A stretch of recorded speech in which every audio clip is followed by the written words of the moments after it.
Well, if you're a lip reader, you've got the idea anyway, if you can read signals. Penn State won the toss, and they chose the option at the start of the second half. So the Maryland Terrapins then get the option, and the Terrapins will receive. Penn State, of course, kicking off. There is a wind today.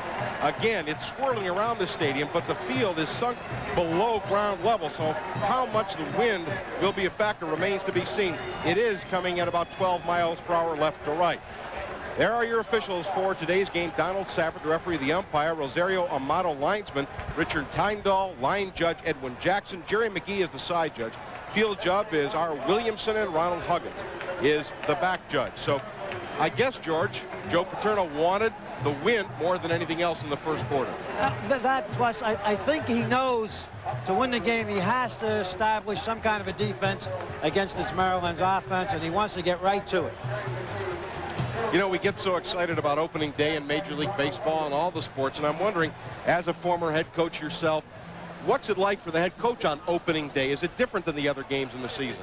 Well, he has the same butterflies, but as you get older and with more experience, you just have a little bit more control of it.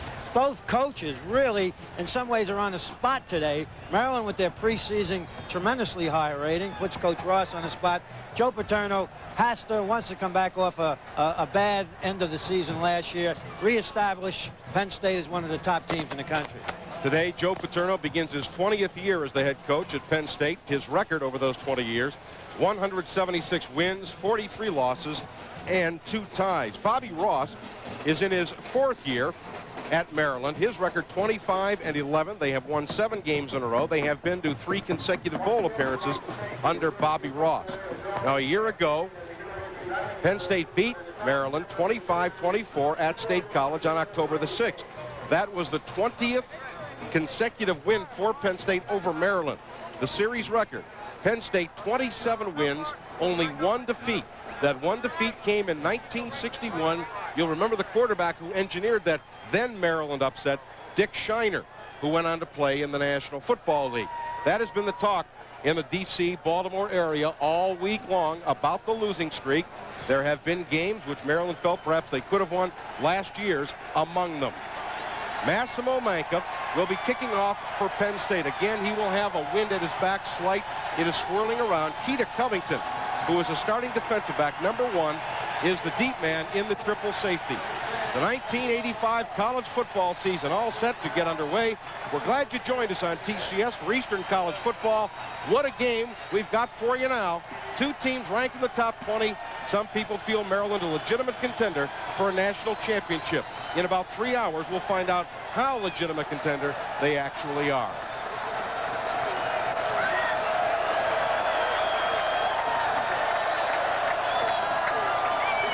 Speaking once again about the temperature, George, players are going to be perspiring freely, and I think that we may see a fumbled kickoff, a fumbled punt, and fumbled snaps. When you talk about the heat, you have to remember heat and humidity. You get a tremendous amount of perspiration on the hands, and the receivers and the backs, anybody touching that ball has to be conscious of really controlling it, or you will have quite a few turnovers. Keita Covington, one of the leading kick returners in the ACC. He's a junior from Danville, Virginia. His brother, his older brother, Al Covington, is a starting safety. Keita Covington is the starting left corner and will return the kicks for Maryland. There is Massimo Manca, and there is Covington, the 2 principals at this moment. Sellout crowd at Byrd Stadium. It's been a sellout for months. As a matter of fact, they are showing the game closed circuit at Cole Fieldhouse. You basketball fans are familiar where Lefty Drizel holds court. We are set to go. What a game to open up the season with. Penn State and Maryland. Covington at the 6. It gets out to the 26-yard line. So a 20-yard kickoff return for Keita Covington. Larry Wilkerson, a freshman defensive back who can fly, made the tackle. For Maryland, Stan Gelbaugh, the quarterback, Alvin Blunt, the tailback, Rick Bodonik, the fullback. The wideouts, Azizuddin Abdur-Rauf, and Eric Holder, the tight end, Farrell Edmonds, and he's very good. Offensive line, Tony Edwards, Len Lynch, Dave Amon, Jeff Holinka and J.D. Marleveld, who comes in at 300 pounds. And that is a strength for Maryland. Their offensive line, they average 271 pounds. First down, 10 yards to go out of the pro set. Blunt. Hole at left tackle, gets out to near the 29-yard line. Mike Russo, the nose guard, Lance Hamilton, made the tackle for Penn State. Here's the Penn State defense. Bob White, Mike Russo, Tim Johnson, Shane Conlon. The front four, Trey Bauer, Rogers Alexander, Don Graham, the linebackers. Duffy Cobbs, Lance Hamilton, the corners, Ray Eisen, the safety, and Michael Zordich is the hero. Sean Sullivan comes in as a wideout, number 89. He's lined in a slot to the right on second down and 7. Gelbaugh, and it is intercepted. Mike Zordich. Zordich. Touchdown, Penn State. Michael Zordich intercepts and returns for the touchdown.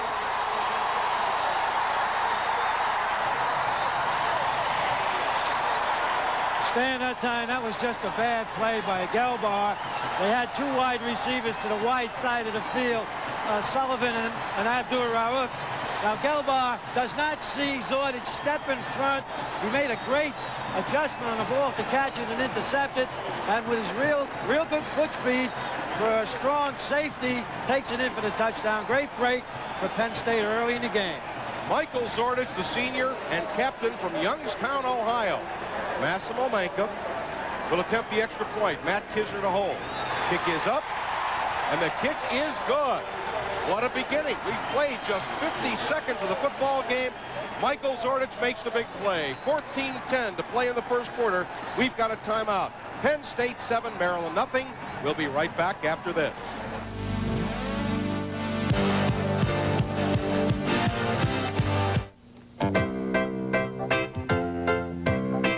Okay, let's juice it up, you guys. Put more fruit on line 3. I see you've been into the local juice, chubby. A little heavy on that vitamin C, aren't you, Sonny? Keep those fudge freezer pops coming. You're a real come-apart. Okay, everybody, take a daily break. How about that? There's a Dailies treat for everyone. And now, Pennsylvania Lotto. Dump the balls and mix them clean. Draw the first number. The real excitement of playing Pennsylvania Lotto is more than just choosing 6 numbers from 1 to 40. And it's more than just watching the jackpot grow.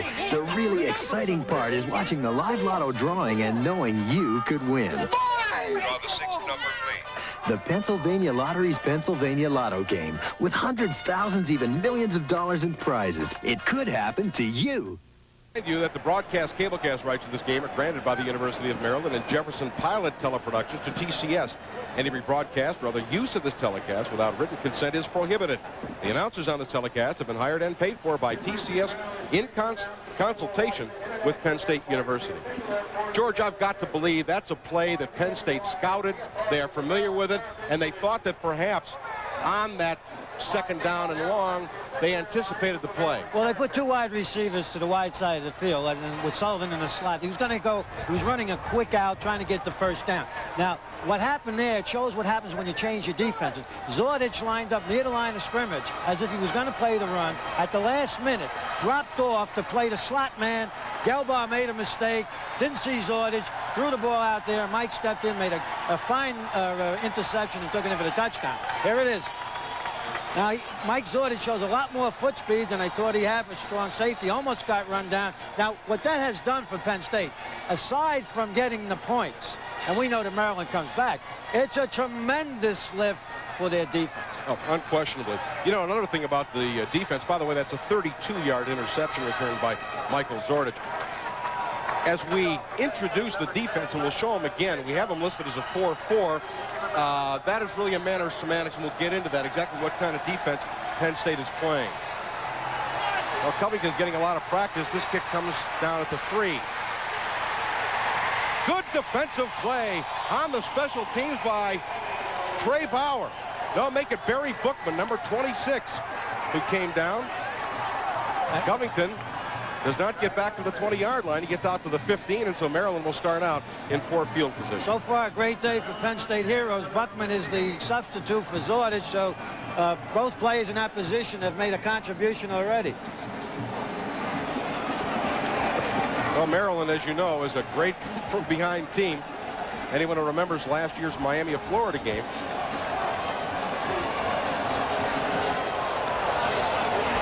Badonic, just 2, out to the 17-yard line. Tim Johnson, playing a right defensive end, made the tackle on the senior Badonic, the fullback. Now, what about the alignment here, George? I guess officially it's kind of a standard pro 3-4 defense. It is basically a 3-4 defense because they usually have a man on the nose guard. And what they do with the weak side tackle sometime, which will be Bobby White, they flip-flop their defense. He'll be in a standing position with a linebacker outside him, and it gives him a lot more gaming ability.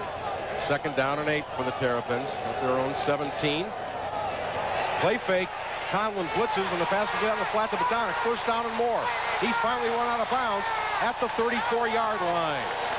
Little flat pass out to Rick Badonic, the fullback, and it's a big gain for Maryland. 17 yards and a 1st down. There's a little fake count and a blount, and they sneak the fullback in a flat. Now, Penn State decided to come with the blitz from Conlon from the outside. Nobody there to pick up Badonic. You better not let him get a full head of steam up. I'm wondering if that was a blitz control route. When Badonic saw the blitz coming, he just sneaks out in the flat. Gelbaugh did a great job getting the ball off. Conlon was right in his face. Gelbaugh now 1 out of 2 for big yardage on both plays. 1st down and 10, Maryland.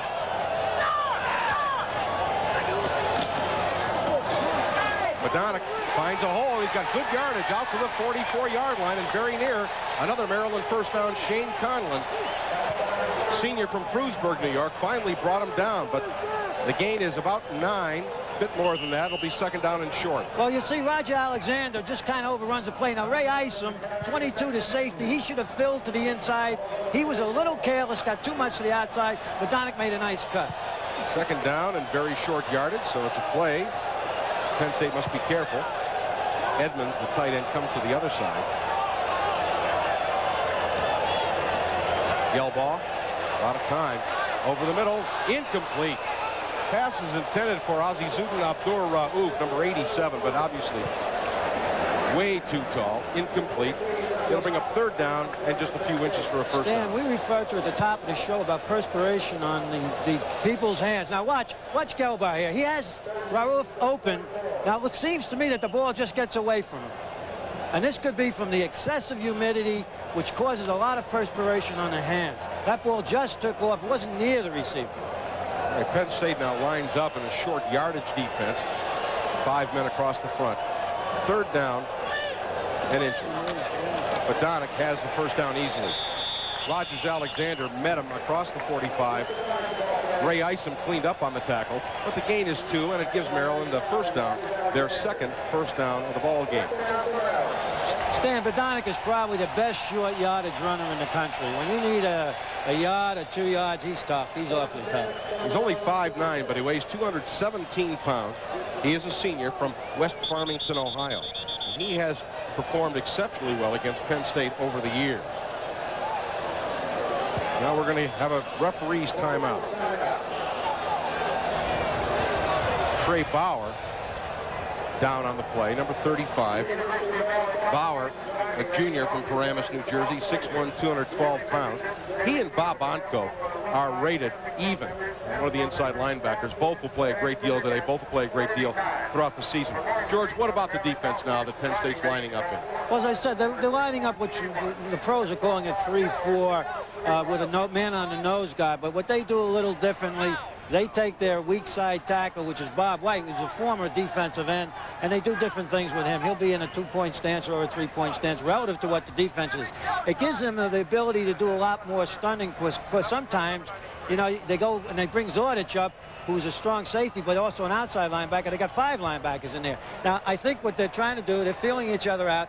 Maryland is going back to what they like to do best. They like to come at you, powder the ball, and what they do awfully well as any team in the country, and a lot like Iowa, they'll set you up.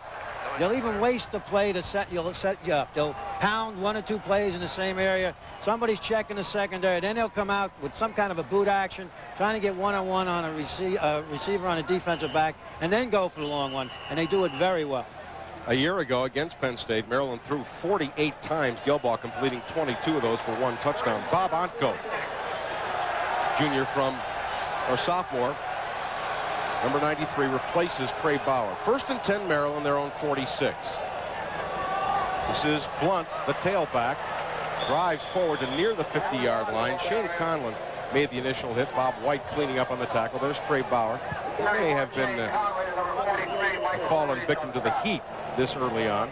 He'll get his second win. The gain for Blunt is 3 yards. They will use 2 tailbacks. Blunt, number 33, is a junior out of Greenbelt, Maryland, and number 48, Tommy Neal. 2nd down and 7 yards to go.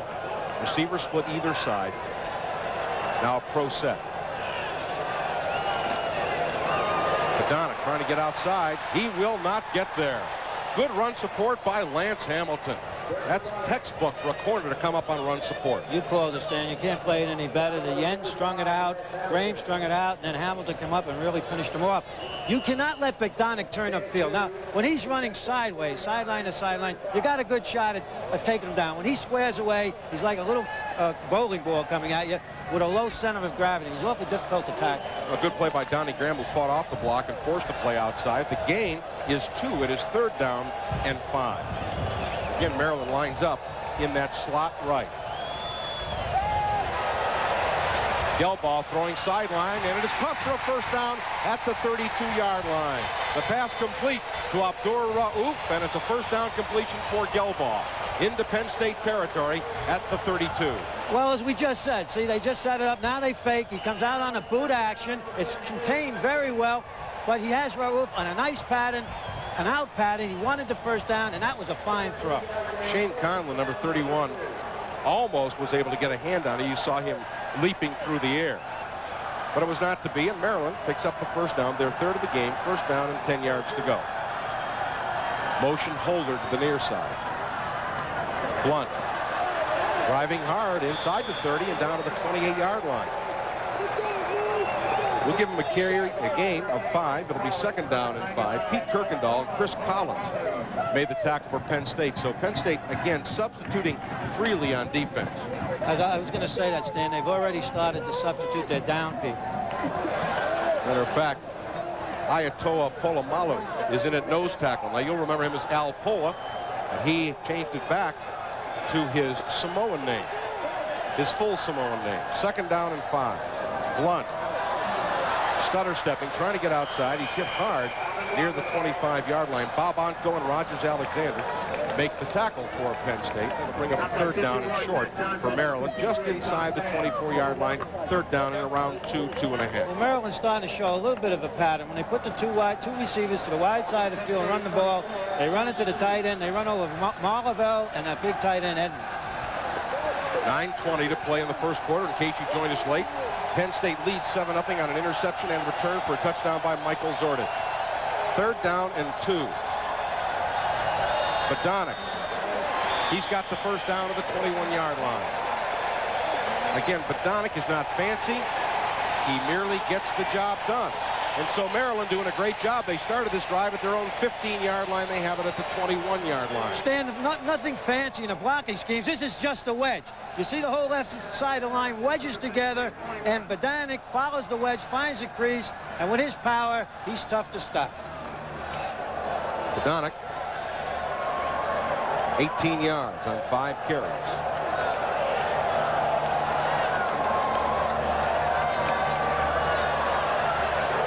Pass to Badonic.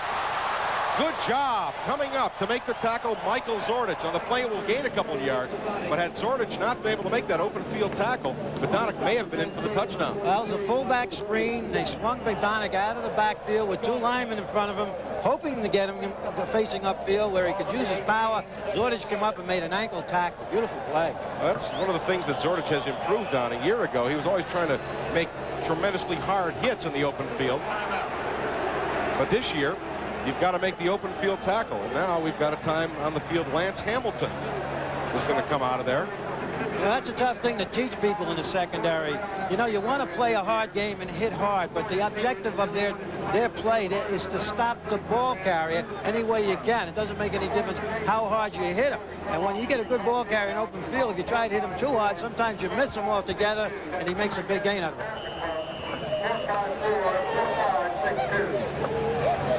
Number 39 Number 39, Eddie Johnson, a freshman, comes in to replace Lance Hamilton. Here we go. Second down. 7 yards to go. Maryland at the Penn State 18-yard line. Second down and 7. Now, I think there was some confusion as to whether an official timeout was charged. Now, had Hamilton stayed in the game, there would have been a timeout. Now we are going to have a timeout, and it will be charged to Maryland. Well, because, Stan, the clock had run down to 4 seconds, and they didn't know what they were going to do. Well, neither did the officials, actually. 7:59 to play in the first quarter. We've got a timeout. The score, Penn State 7 and Maryland nothing. We'll be back right after this.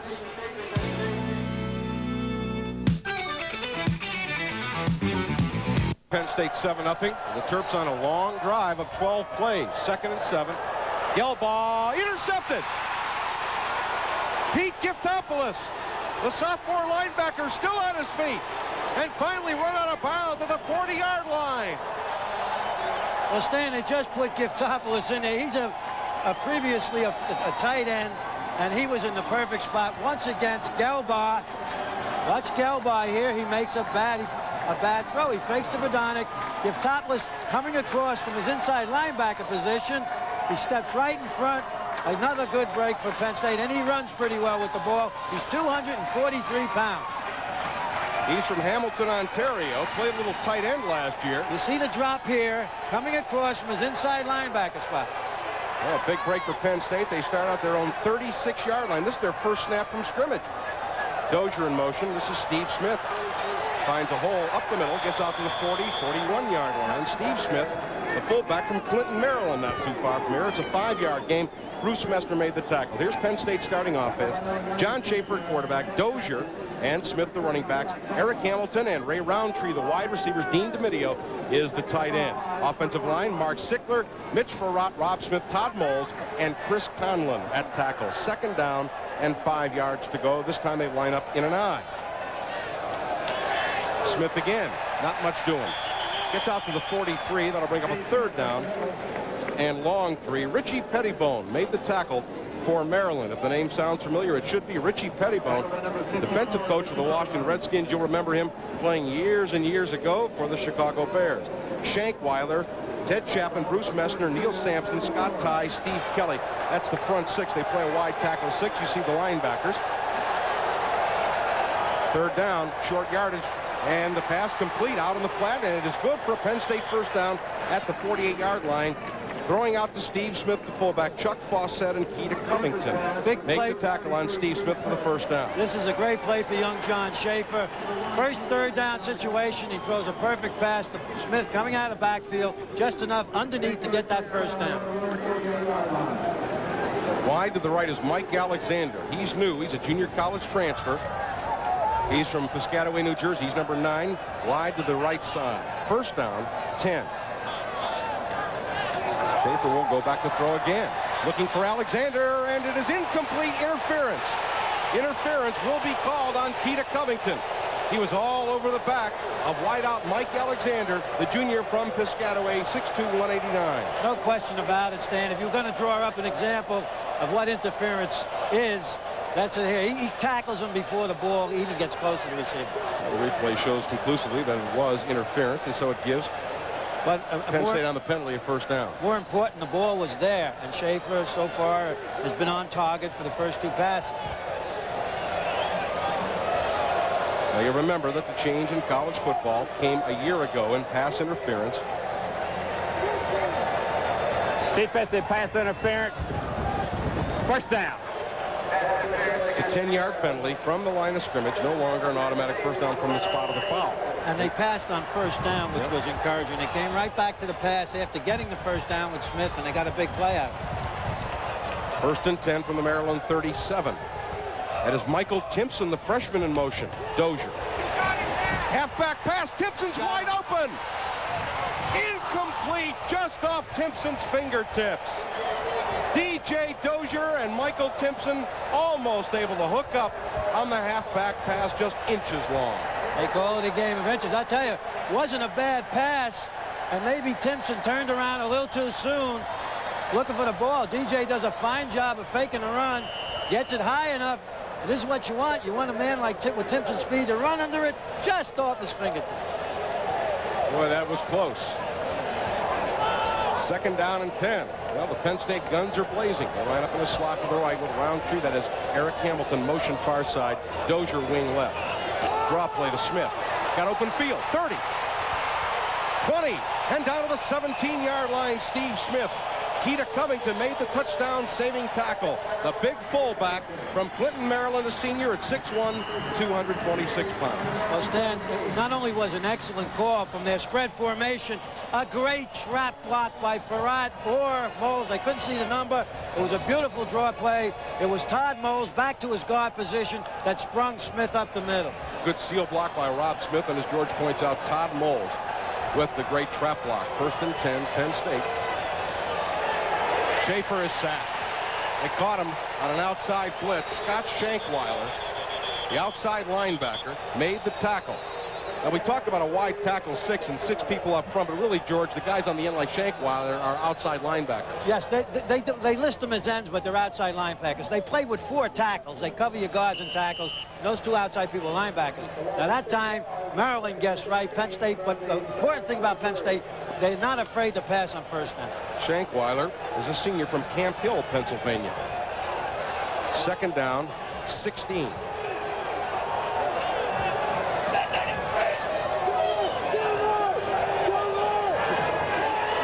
Dozier, Roundtree, he's got it at the 11-yard line. Ray Roundtree, the sophomore from South Carolina, gets down to the 11-yard line. That'll still make it 3rd down and 4, but a nice little out pattern there. Oh, it was a beautiful adjustment by Roundtree to turn around, catch the ball, and keep his feet in the boundary line. Beautiful play by the receiver Roundtree. Raymond Roundtree, first catch of the game, his 2nd catch in his career. He was redshirted last year. Mike Alexander comes into the game, as does Timpson. It is 3rd down and 4. Dozier is yet to carry the ball. Penn State coming out throwing. Schaefer now 2 for 2. A big play here, 3rd and 4 from the 11. Schaefer, end zone. Almost a touchdown knocked away at the last minute. Timpson had his hands on the ball, but a good stick by Al Covington knocked it loose, and that'll bring on the field goal unit and Massimo Manca. So Penn State coming very close to a touchdown pass. Not only that, Stan, they double covered Timpson. Maryland guessed right again. They knew Penn State was going to go there. You see the double coverage on him, but he almost made a super catch. He had it, but Al Covington knocked it away. So Massimo Manca, who last year was 5 out of 10 field goal attempts. You'll remember, of course, Nick Gancitano did most of the kicking. That's Matt Kisner to hold. 28-yarder. Kick is up, and the kick is good. So Massimo Manca, the 28-yard field goal, Penn State, following the interception by Giftopoulos, ups their lead to 10-0. 4:29 to play in the 1st quarter. We've got a timeout. The score, Penn State 10, Maryland nothing. And we'll be back right after this. 4:29 to play in the 1st quarter. Penn State leading 10-0. And already, George, we have seen the effect of the substitutions. Once again, a fresh linebacker, and possibly Joe Paterno won the 1st round of substitution. He substituted a whole new defensive line of linebackers. Maryland kept their offensive unit in. A fresh Giftopoulos dropping back quickly, makes the interception, and gave Penn State an opportunity to make another 3-point. After that interception by Giftopoulos, on which he returned to the 36-yard line, Penn State moved 53 yards. 5 passes, 3 runs, a little over 3 minutes, and it concluded in Manca's 28-yard field goal, giving Penn State a 10-0 lead. And again, Maryland has really not substituted a great deal offensively. That was the first and only Penn State drive of the ball game. Keita Covington returns at his 5-yard line. Manca, good kick. Covington, 5 yards deep. He'll stay there. Well, Maryland has shown an ability to move the ball on that last drive, George. Of course, Gelbaugh made the critical mistake, and he has now thrown 2 interceptions. Well, that looked like a little bit like the old Penn State defense. They keep the ball in front of you. They'll give you a little bit, but they don't bend. And they were there for the interceptions. That's 2 interceptions in 1 quarter for a quarterback. You know, that's not a very good start. You can see Maryland's offense very, very potent. And they can come back, averaging 446 yards total offense a year ago.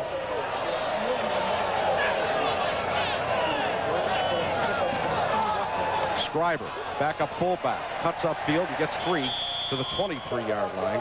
Stephon Scriber. Mike Russo, the nose tackle, made the tackle for Penn State. Mike now a junior out of Mahopac, New York. Once again, Penn State has resubstituted, brought the first unit in, and Maryland is still going with their first offensive line. Edwards, Lynch, Amon, Polinka, and Marlavelle. They are big people, especially Marlavelle, who's about 300 pounds. Madonna getting a rest. 2nd down and 7, Maryland. Scriber again. Drives forward and out to the 28-yard line. Be a gain of 5 for Scriber. It'll bring up 3rd down and 2 as Tim Johnson and Mike Russo make the tackle. 3:40 to play in the first quarter. Now, this is strictly power football. You see the center and guard double team the nose guard, Russo. The linebacker, Trey Bauer, has to be a little bit more quicker on his fill to stop that play. Now, one thing that Penn State feels is their linebackers are quicker than Maryland's running back, so getting to the outside may be difficult for Maryland. Scriber, near the first down, he got it.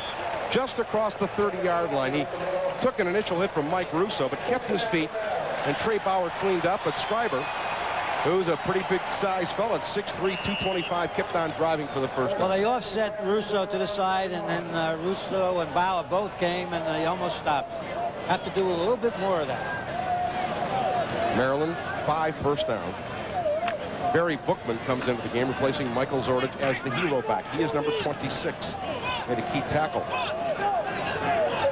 on a kickoff return earlier in the game.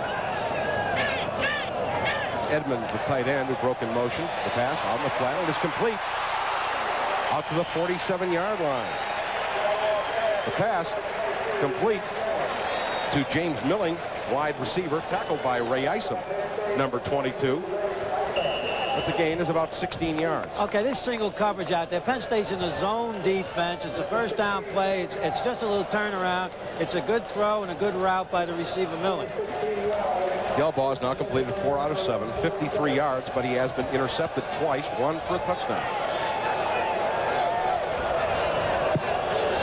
Eric Holder motion near side. Scriber, good running room, big hole. He gets into Penn State territory at the Nittany Lion 47-yard line before, again, Mike Russo made the tackle with help from Tim Johnson. Now, they're running everything inside the tackles so far, Stan, because like as you said, Penn State has pretty quick outside linebackers. I would look for Penn State to start taking the tackles, White and who's ever in there, to pinch them to the inside of their offensive tackles to take away that hole. There's something to watch. Got young cornerbacks, Dwayne Downing, Eddie Johnson are the cornerbacks, one a freshman, one a sophomore. Hand off, and again Scriber with big running room down to the 41-yard line. That'll be a Maryland first down. Russo again made the tackle, but he made it about 6 yards downfield. Maryland, their 6th first down. Now, you see, this is just powerhouse football. There's nobody, the linebacker did not fill quick enough to stop the play. They're going to have to start pinching to the inside and take away that inside running game. First down 10 at the Penn State 41. It's a very big, powerful offensive line for the Terrapins. Gelbaugh in the flat. It is almost intercepted, knocked away by Shane Conlon. Gelbaugh really had no business throwing that ball, because had Conlon had his face to the quarterback, he might have been able to pick it off. Well, Gelbaugh right now is being inconsistent. He makes a couple good plays. Now, Penn State read this very, very well. They dropped off, and Conlon was right out there almost intercepted, and he would have gone all the way. I think the impressive part of that play by Conlon is the mental aspect. He read screen and started to drop back. It'll be 2nd down and 10 for Maryland. Gelbaugh 4 out of 8, 53 yards. 2nd and 10. Tommy Neal trying to get outside. No, sir. He's met hard at the line of scrimmage. Falls forward for a couple. Shane Conlon playing a pretty strong football game here in the first quarter. Picks up a couple, bring up 3rd down, long yardage, and we are under 1 minute to play in the first quarter. There you see Shane Conlon from Frewsburg, New York. Made a great play. They ran a little counter, and they gave the ball. They went wide this time because Penn State did try to take away that inside running game. Penn State now with 4 defensive backs on an obvious passing down. Maryland is 4 out of 4 on 3rd down conversion. 3rd down and 8. Blitz. Gelbaugh gets it away, and he really unloads it more than anything else.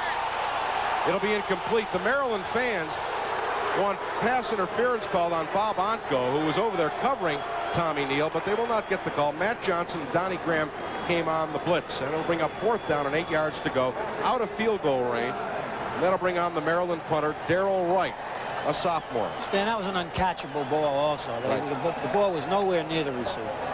Jim Coates will go back. He'll be the single safety, but obviously Wright is going to attempt to kick the ball out of bounds. So Penn State successfully stops the Maryland drive.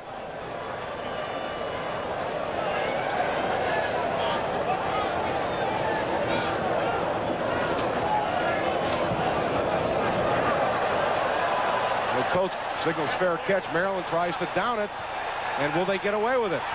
No, it'll be a touchback. The official signals that they touch the ball in the end zone, and so there'll be a touchback. And we've got a flag on the player. That may just be the marker, but let's wait and see. He may be calling an illegal bat on Maryland, trying to bat the ball back in. He's got 26 seconds to play in the first quarter. Here's the call from the official.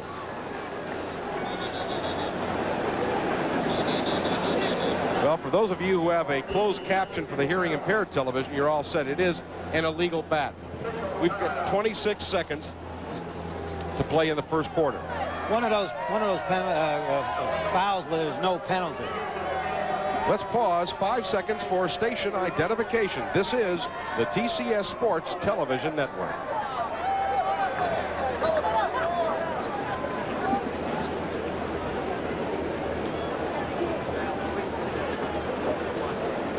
I want to invite you to join us for our next telecast of Eastern College football on Saturday, September 14th, 1 week from today at 12 noon Eastern time, when the Penn State Nittany Lions meet the Temple Owls on the TCS Sports Television Network. That game at Beaver Stadium in University Park, the home opener. And George will hope it's about 30 degrees may be too much to ask for, but 20 degrees cooler anyway. Anything would be better than this. I'll tell you, in late October, early November, we'll be remembering today and wanting somewhat of a compromise. The Nittany Lions coming out. Ray Roundtree, Michael Timpson are the wide receiver. Schaefer remains at quarterback. Schaefer to pass on first down. And he's looking deep for Timpson. Timpson makes a great catch at the 30-yard line. Oh, what a catch by Michael Timpson, the freshman from Miami. Well, that sure makes up for the other one. That was a great throw, though. A great throw. 50 yards. And you're right, a great throw by John Schaefer. What's that got to do for his confidence? Stan, they had good coverage on him. You had to put the ball way out there to allow Timpson to use his speed and on his outside shoulder for him to make the reception because the coverage was so close. It's the perfect throw and a super catch. Timpson, the freshman from Miami, you've heard a great deal about him. Eric Hamilton motion, and that is going to be the end of the first quarter before Penn State can get off the play. So a freshman impact right then and there. That is the end of the first quarter. The score, Penn State 10, Maryland nothing. We'll be back right after this.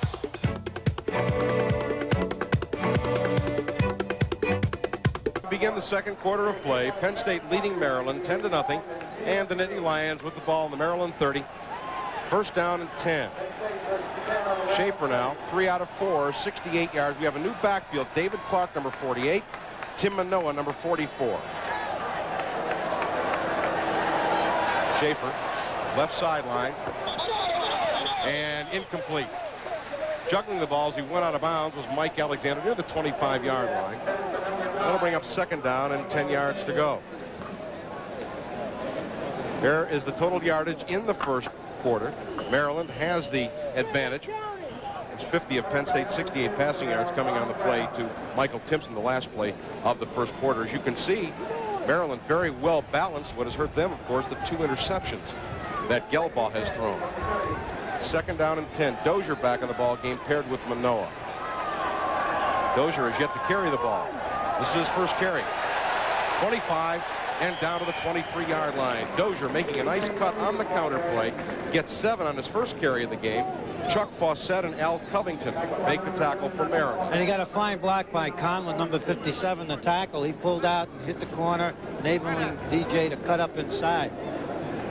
It'll be third down and 3. Penn State 1 out of 2 on third down conversion. Well, Penn State has passed the ball very successfully, and on a 3rd and 4, George, they passed. They may do it here. Maryland has made some substitutes on defense. Dozier moves to a wing. Schaefer out in the flat. It is caught by Dozier, but I don't think he got to the first down marker. He'll be about a half-yard shy. They ran that into the boundary, and Dozier really didn't have much room to maneuver. Well, they did.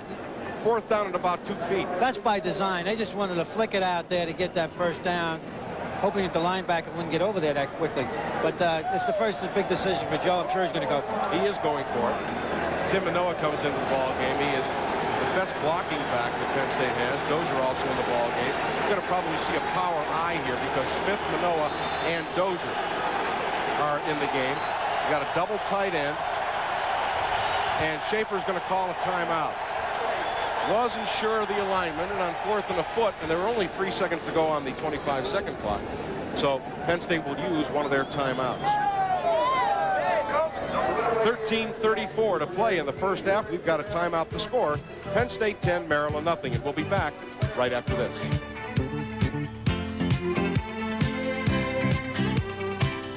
Every meal a natural success. Begin with Rocca's Gourmet Pasta, made fresh daily and frozen immediately. All of their products are made with durum semolina wheat flour and whole eggs. Rocca's tortellini with cheese or meat filling is deliciously different. Homemade pasta has never been so easy. Add the goodness and quality of Odenwald fruits and Nolico vegetables. Odenwald is an orchard of fine fruits, hand-picked and perfectly preserved in their naturally light juices. Nolico vegetables are harvested at the peak of flavor and quick-packed to capture that farm freshness. Then include the tempting taste of Lamagna ricotta cheese. For over 50 years, Lamagna cheese has been bringing out the best in pastas. Made with pure milk and hot-packed for freshness, Lamagna ricotta cheese refreshes salads and enhances desserts. It's the ricotta for all reasons. Look for these 100% natural foods in your favorite grocery store. 4th and a foot for Penn State near the Maryland 20-yard line. We'd like to remind you that this game is being brought to you by Anheuser-Busch, brewers of Budweiser, Michelob, Busch, and L.A. Beer. So thanks to Anheuser-Busch for your support of Eastern College football. 4th down and a foot, Coach Paterno. They got the 3-back offense, so they had it in there. I know you'd like to see a play fake and... No, not at this juncture of the game. Well, it's too early. He's mellowing in his old age. Usually he wants to just, you know... Well, they're moving the ball pretty well. In fact, Maryland substituted their 2 defensive guard positions. They got Arnold and Baker in there. And they got 2 tough running backs in there with Manoa and Dozier. They should be able to make... Their offensive line's been getting a pretty good surge. And they should be able to make this first down. Big play from Maryland's defense, obviously. Absolutely. Domidio and Cyberling, a double tight end. You have the 3-back offense with Smith on a wing left. Manoa is the front man in the eye. Dozier the deep man. Smith in motion. Dozier. First down and more. Gets outside and he's down to the 15-yard line. Keita Covington made the tackle, but some great blocking up front for Dozier, who gets 6 and a Penn State first down. Well, they did a great job of sealing to the inside, kicking out on the end. They use Smith now as a blocker. They put him in motion from a wing. Manoa does a great job on a linebacker, allowing DJ to make a good cut, makes a big first down. Manoa's block was on Chuck Fawcett, who was an All-American candidate at linebacker. I mentioned Manoa, the best blocking back. Schaefer. Complete inside the 5-yard line. Ray Roundtree with the catch, and he took a serious lick, but it's a Penn State first down. Boy, the Penn State pass offense looks very sharp. Nothing wrong with John Schaefer today. He drilled this in. He had to drill it low, allowing Roundtree to come back to it a little bit and makes a great catch, but he's hit every receiver. The only incomplete pass he has is the one that went out of bounds. Excellent protection. It was a play-action pass, which was on first down Maryland didn't expect. Great job. That may have been Michael Timpson who made the catch and not Roundtree. 5 instead of 6. Tim Manoa pounding to the 2. Manoa, the junior from Pittsburgh, North Hills area. It'll be second down and goal from around the 2-yard line. Now, Maryland has gone into their goal line defense. You see, this is straight wedging. Now, Smith released the center a little too quick to go up on the linebacker, allowing one of the defensive men to pinch. I'm sure Penn State's going to try off tackle again. It was Tommy Parker, number 91, who weighs 284 pounds, at least at the start of this game. Double tight end for Penn State. Same alignment on the short yardage, except they're in a pro set. Schaefer wants to throw, throws in the corner, touchdown! The pass complete to one of the tight ends, Bob Williams. What a catch. The play fake, and Bob Williams, one of the reserve tight ends, the touchdown catch. Stand what they did. Maryland expecting to run, obviously. They released the tight end quickly on a slant pattern. Now, he made a great catch. He hits the ball with his left hand, bats it into his right hand. A good piece of luck for Penn State. The corners will run off by the flank. What a great catch by Bob Williams. Manka with the extra point. Kick is up, and the kick is good. So the Nittany Lions driving for the touchdown. 12:04 to play in the first half. We've got a timeout. It's Penn State 17 and Maryland nothing. We'll be back right after this.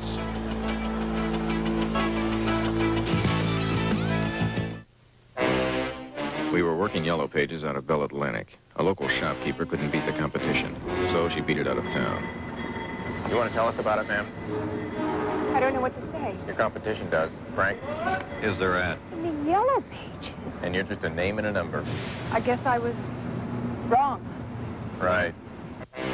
On March 3rd, the subject began serving lots more customers with an ad to Bell Atlantic Yellow Pages, published by Bell of Pennsylvania. We wrote the book. Turn on TV 29. The fun is back in weeknights with What's Happening at 5. What's happening? Laverne and Shirley at 5:30. I have found my stars. What's up, pussycat? And Happy Days at 6. It's Philadelphia's best in comedy. That's What's Happening at 5. Laverne and Shirley at 5:30 and Happy Days at 6. All coming September 16th. Turn us on. WTAF TV 29. Penn State completing an 80-yard drive. A great catch by the tight end Bob Williams, a senior from Easton, Pennsylvania. An 80-yard drive, a beauty. 8 plays, 5 passes, 3 runs, 324. And again, Schaefer with his first touchdown pass of the year and only the second of his career. Last year, John Schaefer threw 1 touchdown pass, 10 interceptions. And of all the things that have happened so far here, George, I think the development of Schaefer throwing on first down may have been the most significant factor. Well, excellent play selection. That's the second time they caught Maryland totally flat-footed. They let Williams go. They were looking for a run. They had a wing formation. The wing ran the cornerback off. He was left unguarded. He made a great catch. But he definitely fooled me. I'm wondering if that's similar to the play. As you see, Bobby Ross, who's got to be greatly concerned. Maryland really built their entire season on this game. I mean, they have been pointing to this for a long time, the 20-game losing streak. However, do not ever consider Maryland out of the ball game. They have come back on several occasions. Maryland being down 17-0 is like another team being down 3-0. So there's a long way to go. Keita Covington back deep. Manka. Good kick. It's a good kick. Covington approaches, takes it to clear. Breaks some tackles, still on his feet. And he's all the way out to the 40-yard line. Let me get Covington. The return back in the ball game. It's got the Maryland sideline all fired up. Massimo Manka had to come out and assist on the eventual tackle. Well, he did what you want returners to do. He made somebody miss. Now watch him come up in the seam, and I think that's Barry Bookman. Barry Bookman, number 26, missed the tackle. When you do that, the guy with Covington's speed is going to hurt you. Maryland takes over at their own 41-yard line.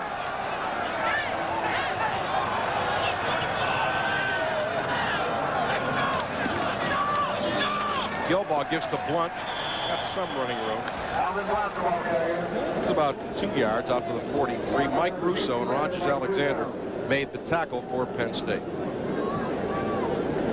Penn State really, George, has not had to substitute a great deal on defense because they have not been on defense a great deal. The last 2 Penn State drives consumed a great deal of time. They've had a lot of good balance in their substitutions. Badonic and Blunt are the running backs. Chris Knight, number 85, goes out as tight end. Edmonds back in. Here's a counter play. Gelbaugh's in trouble. He throws out the flat to no one in particular. He dumped that as much as anything. He was looking for a Badonic, but Michael Zordich again was in the area, and Chris Collins forced Gelbaugh to throw very early. Chris Collins, number 38. Penn State better be careful, though. The way they played that, they're bringing Zordich out on the slot, and Ray Isom, the safety's up pretty tight to fill in case they try to run to that side. They'll have to come back and try to hit the wide receiver on a deep post, and it's going to isolate that defensive back, and that's tough coverage. Gelbaugh now 4 out of 10. He's missed his last 3 in a row. Maryland 4 out of 5 on third down conversion. Penn State in the blitz. Here comes Russo. Look out. Russo's got him around the ankles and sacks him back at the 30-yard line. Tim Johnson also went on the play, but Mike Russo made the big rush and got the sack. Well, Stan, this is a great example when it's to your advantage. Now, Penn State's got him 3rd and long. They come with a rush with just the down people, dropped everybody off. Gelbaugh could not find a receiver. Jim Coates back deep, right to punt. Not a very good one either. Coates will let it bounce, and it'll roll out of bounds near the Penn State 27-yard line. Well, Penn State's defense again stopped Maryland. 10:38 to play in the first half.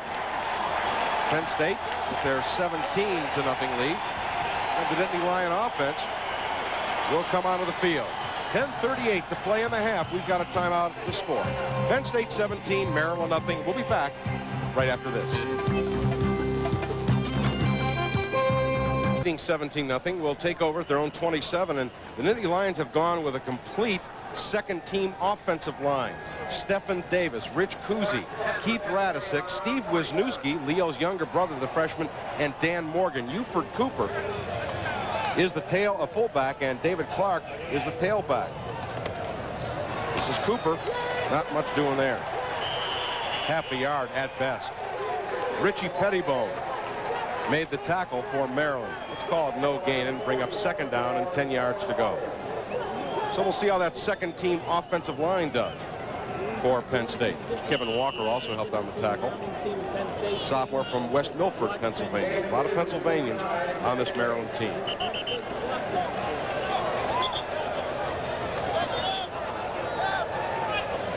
And we get a respot of the ball here at the 29. Let's give them a gain of a yard.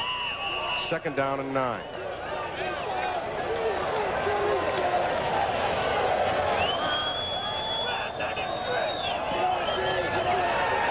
Schaefer looking sideline for Roundtree, but it is overthrown. Good coverage on the play.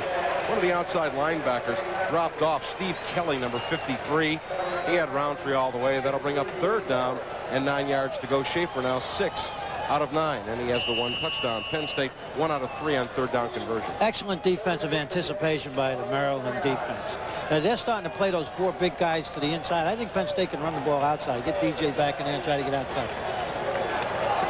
Penn State at this point with an entire unit of second-string players except for the quarterback and wide receiver.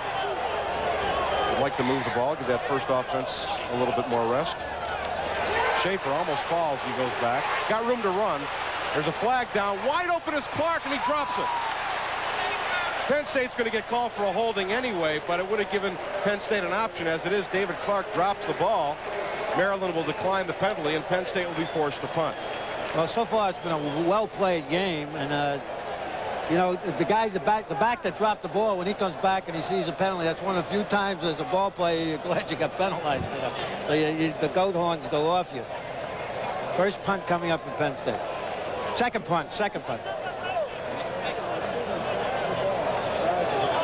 Holding. Offense declined. 4th down. As we suspected, the holding call, of course, is declined by Maryland.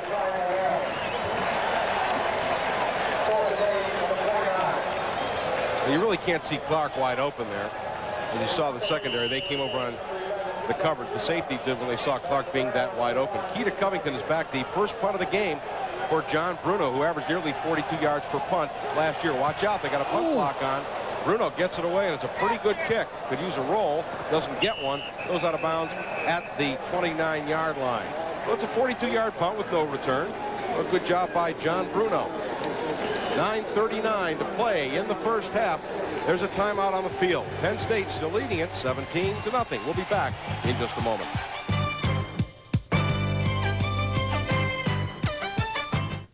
want my husband falling down on the job, so I keep his strength up with a complete homemade breakfast. That's where the Hostess Breakfast Bake Shop comes in. It helps keep him home for breakfast. What's the special today, hon? Donuts, fresh Hostess donuts. Powdered donuts, my favorite. And cinnamon. When they eat at home, I'm sure they're eating right. And I like starting the day together. So keep them home for breakfast with Hostess. Get a delicious burst of jelly in every bite with Hostess O's. This is Dick Vermeil. I'm going to try to convince you to buy a new Cadillac, and I've got plenty of ammunition. So hear me out. First, your Cadillac Super Network dealers are clearing out their 85s at final closeout prices.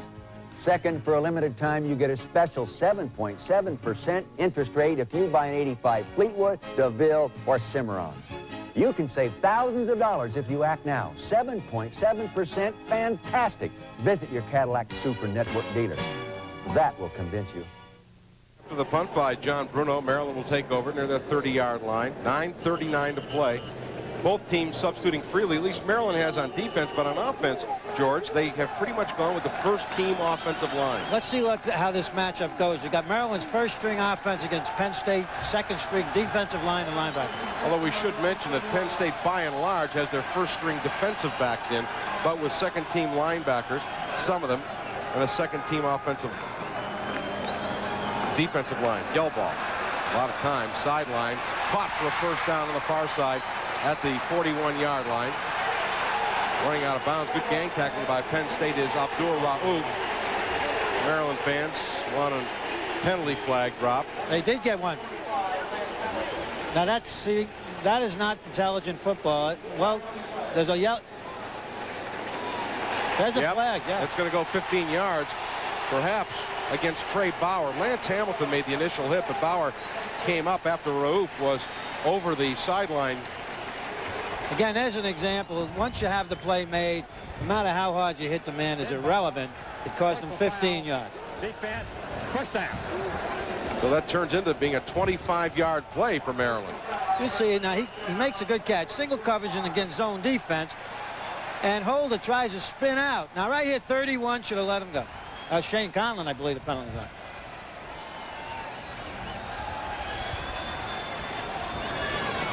This is Blunt. He's got blockers. 40. And finally brought down inside the 35 of the 33-yard line. Ray Isom brought him down. But Alvin Blunt made some nice cuts, used his blockers very well. They caught Penn State in the wrong defense. Now it's a counter play to the outside. A great kick-out block on the corner. Bykowski or Bookman got caught to the inside, and the ball carrier Blount was able, almost broke it. At the line of scrimmage, Conlon crashed inside, got caught inside. First down and 10 at the 33. Badonic. He's hit hard at the 31-yard line. Good solid hit by Trey Bauer. Also Matt Johnson and Pete Kirkendall. Pretty good hit by Penn State. Gain of a couple, second down and 8. You know, anytime you get a good football team, you give them a break, they'll come back with a big play. That's Conlon 31 meeting that Badonic head on. Power against Powell. And Timmy Johnson in there. Second down. 8. Wide to the left are Sullivan in the slot. Raouf also in the slot.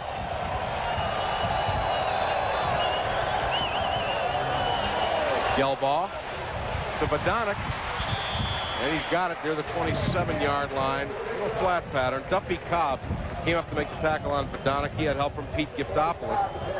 Gain of around 5. It'll bring up third down and 4 yards to go. Well, that was a little dump off. Good coverage. You see Giftopoulos here. Chugs the receiver, tries to get out in the flat. Now he's a safety valve. They just dumped it off Badonic. Good intelligent football.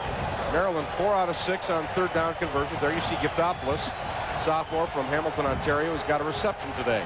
Maryland 4 out of 6 on third down conversions. Draw play. And a first down for Maryland. It looked for a while like Blount was in trouble, but he gained 6 yards to the Penn State 21. Trey Bauer finally brought Blount down. That's the exact same counter play. A little stunt to the inside, and they kick out Dave Graham. You see Dave Graham get caught there. At number 73, Kirkendall had the outside responsibility on that stunt with the defensive end. and he was kicked out. Blount made the first down. Blunt now 36 yards on 7 carries, and the Terrapins pick up their 10th first down of the game, but they have yet to score. Badonic, quick pitch. Big hole. Driving down near another first down at the Penn State 11. It'll be about a half-yard shy. Badonic picks up 9 in the quick pitch. Ayatoa Polamalu. Again, Al Pola. He's changed his name back to his Samoan name, made the stop. All right, now Penn State had a tendency of doing this last year. You'll see Giftopoulos coming in, playing off the blocker, overrun. He misses Badonic, had him on the line of scrimmage. You cannot do that against a good football team. Watch Polamalu get knocked out. Polamalu's double team. You don't expect him to make the play. Giftopoulos has full responsibility. Badonic makes the cut to the inside. 2nd down and 1. Badonic. He's got a first down still on his feet at the 9-yard line. But it's a Maryland first down. It'll be first down and goal. Their 11th first down of the game. Stan, from a defensive point of view, if you want a team to have a first down inside your 10, the spot is the 9-yard line. That's tough. That'll be the toughest 9 yards in football. Well, Maryland has been stopped cold. Their last 2 drives have been forced to punt on both of them. But they have moved the ball pretty well between the 20-yard lines before a couple interceptions stopped them. First and goal. It's Farrell Edmonds, the tight end, in motion. Pitch wide. Blunt almost drops it. Now he's hit and stopped, and a great tackle by Lance Hamilton. He beat the block by Abdur Rauf. What a tremendous individual effort by Lance Hamilton. I can't tell you how great that was. It was one-on-one. Zordich came in on a corner blitz, and Blount puts a move on him. Now watch here. Watch Blount fake Zordich out. Goes to the outside. Looked like he's got daylight. Hamilton plays off the offensive blocker, Abdur Rauf, the flanker, and makes a great tackle. The senior from Wilkes-Barre, 5'11", 183, the younger brother of Harry Hamilton. What a great play. 2nd and goal now from the 11. Receiver split to either side. Gelbaugh over the middle, incomplete. He threw behind the intended receiver, Eric Holder. He was there, but he threw behind. Gelbaugh not having much of an afternoon. He tried to aim that. The receiver got wide open real quick. He took an inside post. It was man-to-man coverage on the wide people. Holder busted to the inside, and Gelbaugh tried to steer the ball, threw behind him. Now watch this. He's wide open. Alexander came on. Johnson came on a blitz. Right here, he had him. He threw behind. 3rd down and goal from the 11-yard line. Gelbaugh now 6 out of 13. Let's see if Penn State comes with a blitz. Gelbaugh over the middle. It is caught, but stopped at the 5-yard line. Penn State give up the yardage underneath, but Zordich and Rogers Alexander buried Sean Sullivan. It is 4th down and goal from the 5. What will Bobby Ross do? Penn State was very happy to give him that play underneath, and hoping that Maryland would have enough yardage to go to consider going for the field goal. Now, Coach Ross has a tough decision to make here. It's up to him what he wants to do, but it's still very early in the ball game. Well, you're going to need a field goal sooner or later down the line. Well, let's see at this juncture. Well, you know, 5 yards is tough 5 yards to make, and it's 4th down. Penn State has a defensive advantage. I would presume he'd go for the field goal. I'll tell you what, we'll see. George, if I were coaching, perish the people just shuddered at home. I think if the ball were from the 3-yard line in, I would consider it because I can use a rollout. But really, from the 5-yard line, if Penn State were to be able to hold Maryland here on 4th and goal, there's no question that it would give them a big lift. And now the field goal unit is coming onto the field. Ross, apparently anyway, will attempt the field goal with Ramon Paradas. Not only that, but Gelbaugh is not a real good runner, and they don't run an option game. So Penn State, you know, is in pretty good shape defense. Apparently the Blue Angels are approving the decision by Bobby Ross. Ramon Paradas, a junior. He replaces a very good kicker, Jess Atkinson. Now that's Dan Henning, the son of the coach of the Atlanta Falcons, the holder. It'll be a 23-yarder. Kick is up, and the kick is good. So Maryland gets on the board with 5:02 to play in the half. Well, I think the Penn State defense has to feel pretty good about holding them down. Absolutely, and also a lesson should be taught to not to make dumb plays when you have a lot of momentum going your way. Don't turn the momentum back to the opponent by making unnecessary penalties, causing unnecessary penalties. That was the late hit on the out of bounds on the pass completion, turned a 10-yard completion into a 25-yard gain and seemed to fire them up. But the Penn State defense was able to hang tough. And the big play, unquestionably, is the play by Lance Hamilton, because if he doesn't make the play, Blunt's in for a touchdown. Absolutely. 17-3. Penn State coming into the game a one-touchdown underdog. And I have to tell you, not necessarily the score, but the way the game has transpired in the first half, I must admit I'm surprised. Well, I think everybody's surprised to some degree. I think this is the way they probably drew it up on the board, whether the coaches from Penn State felt that they could execute this well. They got a big break early, and that interception by Zordich, aside from the 7 points, had to give their defense a tremendous lift. I want to remind you that next Saturday, a week from today, at the same time, 12 noon Eastern time, George now be on hand for the Penn State Temple ball game at Beaver Stadium in University Park. We hope you'll join us on the TCS Sports Television Network for Eastern College football. Temple at Penn State. Now, Bruce Arians, I'll get to him in a minute, 65 yards. They settled for the field goal by Ramon Paradas. Bruce Arians was quoted very early in preseason practice saying, well, I don't see any reason why we can't go undefeated. So he's put some pressure on, although Bruce Arians is in the process of rebuilding that Temple program. They were 6-5 a year ago, and that is a major advancement for Temple, and he's building a program. A great option team could cause you a lot of problems. Jim Coates and the freshman Blair Thomas back deep. This is Thomas at the 4. He's got room. He fumbles. And Maryland recovers the 30-yard line. And that could put Maryland right back into the game. Blair Thomas, the freshman running back. And you sometimes live and sometimes die with freshman fumbles. And the recovery by Danny Swingle. Well, that's the one thing you certainly didn't want to see Penn State do. He's got a nice wedge. He gets a little reckless. He's pumping with his right hand. A lot of moisture on his palm. The ball pops loose. Big break for Maryland. Thomas, freshman out of Philadelphia. Top-notch running back. It was Kevin Walker, the linebacker, that knocked the ball loose. So now Maryland can get back within a touchdown.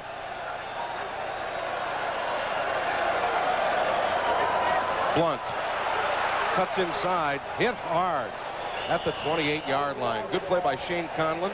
He also had help from Michael Zordich. What looked like a rather large hole closed quickly, and it ends in only a 2-yard gain. 2nd down and 8. Well, big series for the Penn State defense. Penn State's changing their defensive alignments, and with a few stunts has pretty much got Maryland's running game under control. The only thing they've hurt him with is a little counter. Maryland's going to have to hit some passes to get the ball in the end zone. 2nd and 8, the clock running, 4:20 to play in the half. 17-3 Penn State.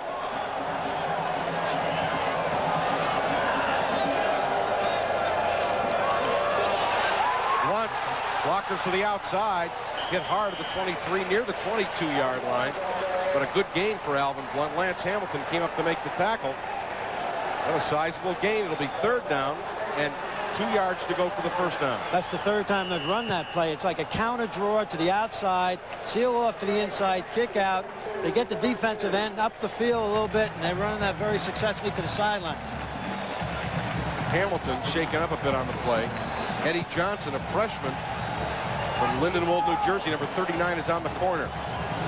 3rd down and 2. Badonic. A lot of room. 1st down at the Penn State 17-yard line. Just a quick pitch and a power sweep. Donnie Graham made the tackle. But Badonic picks up 5, and Maryland with a 1st down at the Penn State 17. And the fumbled kickoff could change the complexion of this entire game. Well, we mentioned a little bit before about with perspiration and moisture, there would be some turnovers in the game because of that. That was evident in that particular case. It went against Penn State. It could be such an emotional turnaround. Penn State really in control at that point. I think Maryland will try to throw the ball. They're fighting the clock a little bit here. Badonic, quick trap up the middle. He's got big yardage inside the 10 and down near the 8-yard line. Badonic powering his way in. Mike Bueller finally made the tackle with help from Isom, but watch Badonic. Again, this is basically zone blocking, one-on-one. Big offensive line against the defensive down lineman of Penn State, and a real power runner right behind him. Made a nice cut to the open area over the center. 2nd down and 1 from the 8-yard line. Clock running, 2:35 to play in the half.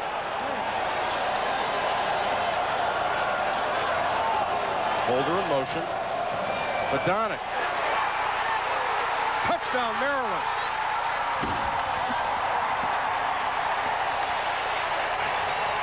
You cannot arm tackle Rick Badonic.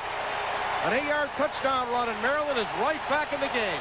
Now they're doing what they do so well. They got a break. They're opportunistic. You'll see Badonic on in this play when we get the replay.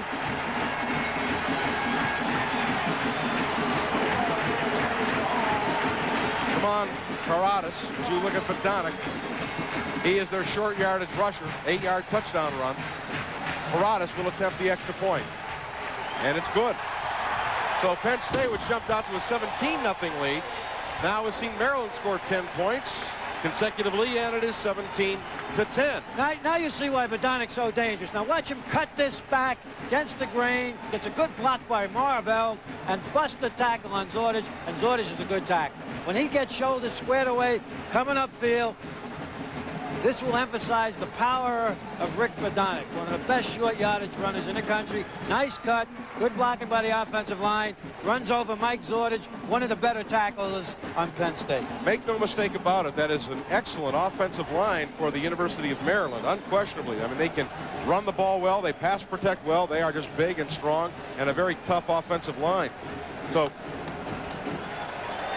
Maryland back within 7, but I think from an emotional standpoint, George, that was a big, big turnaround. If Penn State could have been able to run out the clock with 4.5 to play, they would have been in control emotionally of the game, and they would have been receiving the second-half kickoff. Well, they're so used to coming back, they never give up. But 2 errors by Penn State, 2 different type of errors have given Maryland the 10 points, and they're certainly back in this ballgame.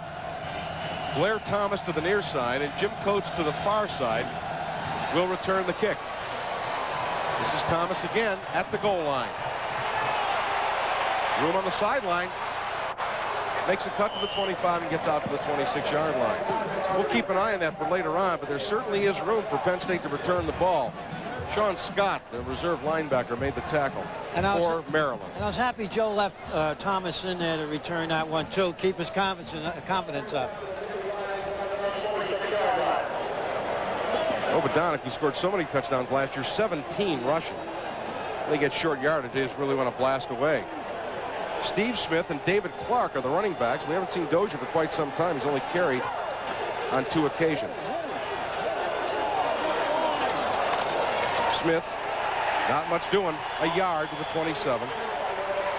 Tommy Parker, junior from Baltimore, 284 pounds, made the tackle. Second down and 9. Clock rolling down to the 2-minute mark. I don't think Joe Paterno's going to kill the ball, but he's going to be awfully careful here in this position with only about 2 minutes to go.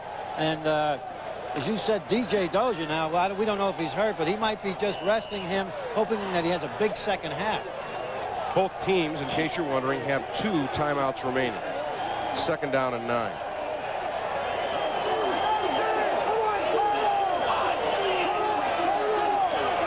Schaefer's going to throw. Smith. And a flag is down at the 29. The gain would be a yard and bring up 3rd and 8. But there's a flag, as you saw. I didn't see any Penn State players around, although Farrat was out there trying to throw a block. They might have had an illegal lineman downfield. I'm not sure. No, I think it just fell out of his pocket. Disregard the flag. The gain of 1 on the completion to Steve Smith. It'll bring up 3rd down and 8. It's so hot out here that an official was using the flag to wipe his brow, I think. Well, the clock should be running, and it is not, which works to Maryland's advantage and Penn State's disadvantage. The clock should be running. That was a completed pass. Well, that's a break for Maryland, unquestionably. Now it's still not moving. Joe's making a complaint about it. Yeah. Schaefer looking deep, and it is intercepted. Donald Brown at the Penn State 49-yard line. Well, I don't think that was a wise decision, but they're showing that they came to play. However, Penn State actually lost about 15 seconds on that clock. It did not run. Oh, at least that much. But the interception by Donald Brown gives the ball to Maryland in Penn State territory. He held up a little too long. He's trying to get the ball to the tight end up the seam. And that time Schaefer waited a little too long and threw the ball a little too high. Dangerous play. again, Maryland is in a position to put some more points up on the board. 2 timeouts left, 1:21 to play in the half. To give you an idea of who is doing what, Joe Paterno wants to talk to the official about the time that did not go on the clock. Maryland has run 44 plays to Penn State's 22. You see the tight end DeMidio coming from right to left. He's supposed to get that ball right over the middle. Schaefer waited a little too long. He was free there for a second. Throws it long and deep, and Maryland comes up with it. Brown makes the interception. Now you see Penn State and Joe Paterno talking to the official about the clock. As we mentioned to you, on the pass completion to Steve Smith, the flag was thrown mistakenly. All right, you can understand the clock stopping there, but as soon as the referee signaled that there was an inadvertent dropping of the flag, the clock should have restarted, and it cost Penn State about 15 seconds, which could be critical. Although with Maryland and Penn State territory, it may not be as critical. Let's see what they're going to do about this. The interception, by the way, was by Donald Brown. He's a senior from Annapolis, Maryland. Well, it'll be critical in the sense that Penn State wants to get as much time off that clock as they possibly can. Now they're running it down to 1:17, which is only a 4-second difference.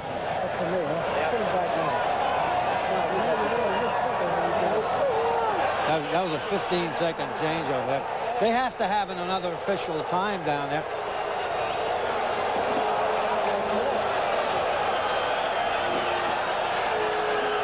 On the game, or the 25-second clock, when the referee signaled the ball ready for play, the clock went from the 25 down to 4, so they should run off 21 seconds. If they do that, George, there should be 1 minute even on the clock. That's what they're arguing about now. Now they're only going to get 4 seconds off. They're not going to win this argument. And Maryland will have the ball with 1:17 to play in the half. Now, Penn State secondary cannot go and make a mental lapse here. They just got to keep the ball in front of them. Well, if you believe in momentum, Maryland has it right now and certainly could carry it over into the second half.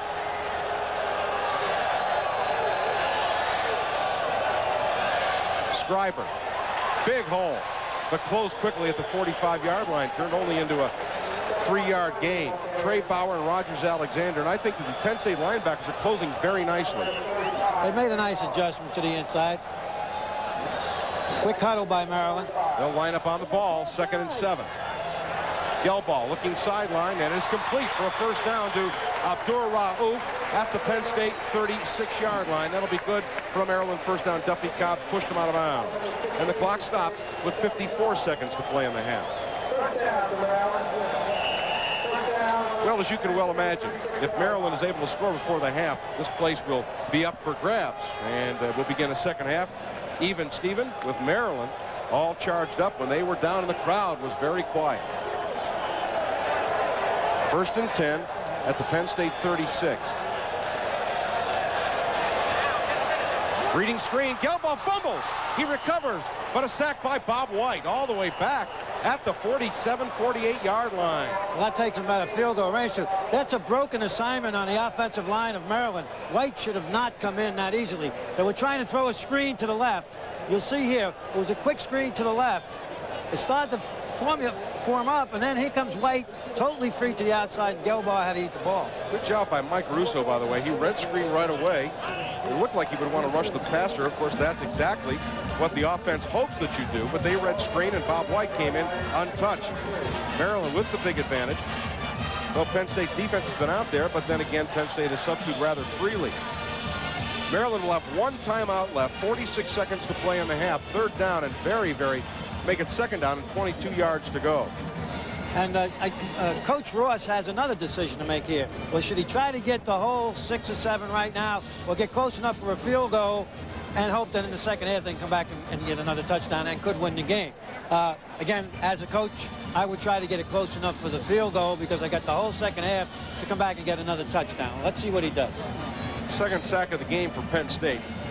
I would imagine that Ross's decision is predicated on what he does on 2nd down, whether he goes for all the 20 right here, maybe tries for 10, 15 yards, which sets him up in a reasonable 3rd and 7. Well, the point is, if he tries to go real deep and it's incomplete, now he's in a 3rd and 22 situation, and then, you know, he's got 1 down to get it close enough to make a field goal, which is pretty tough. It's a big play here. 2nd and 22. Gelball throws to the sideline. Blunt catches it out of bounds. Gain of about 5 yards. It'll sort of bring up third down and very long. Mike Euler, sophomore from Youngstown, pushed him out of bounds. You see the time remaining. Maryland with 1 timeout left. They now have a third down and 17 yards to go. They have to get realistically to around the 30-yard line. Now, if they're interested in trying to get a field goal, they'll try to something deep over the middle in front of the safety or a deep out. Slot left. Blitz. Gelbaugh's in trouble. He throws. He's going down, and it is incomplete and almost intercepted on the play by Mike Euler. Good pass rush by Penn State. Shane Conlon on the blitz had Gelbaugh around the ankles. He had to throw as he was falling down, and that'll bring on the punting unit for Maryland. So Penn State is saved right there. Stan, very impressive is the Penn State rush. They're rushing with just their down people and putting enough pressure on Gelbaugh. They're not blitzing that much. That's just a one-on-one pass rush, and I haven't seen this good a pass rush in a long time. Wright will try to kick it out of bounds here. It's a bad kick. Way out of bounds, and let's see where they mark it. They're going to mark it up near the 30-yard line. Off the Penn State 29. Only 29 seconds to play, so Penn State will run 1 play, and that'll be the end of the half. So the defense certainly did their job, and the big play of that sequence, nullifying the interception by Donald Brown, was the sack by Bob White, and really knocked Maryland out of whack. Absolutely. You know, the other impressive thing about the pass rush is that Maryland does not seem to be able to concentrate on where it's coming from. It has come from all different places. They're changing. They're coming from 2 different sides. Sometimes they're just coming with a corner and a linebacker. They're not going. They haven't totally used a total blitz. All right, 29 seconds to play. Maryland has 1 timeout left. Schaefer, draw play to Dozier. He'll be hit behind the line of scrimmage and lose a couple, but that should be it for the first half of play. Neither team will call timeout. The other thing about that 3-4 defense is that almost on every play there's a linebacker coming. That does not necessarily connotate a blitz. There's usually just one guy coming from somewhere. What they did that time, we mentioned at the top of the show about moving White around. That time, they got him up in a 2-point stance, moved him outside like a linebacker, overshifted the line and came from that side, and he's awfully quick. Well, a very good first half of football. That is the end of the first half of play. The score, Penn State 17 and Maryland 10. We'll be back right after this.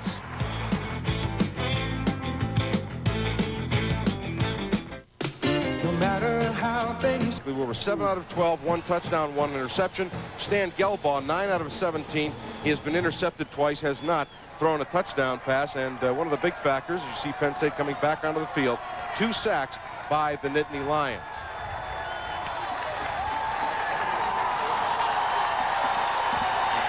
Penn State, by the way, did not go into the locker room at halftime. Joe Paterno,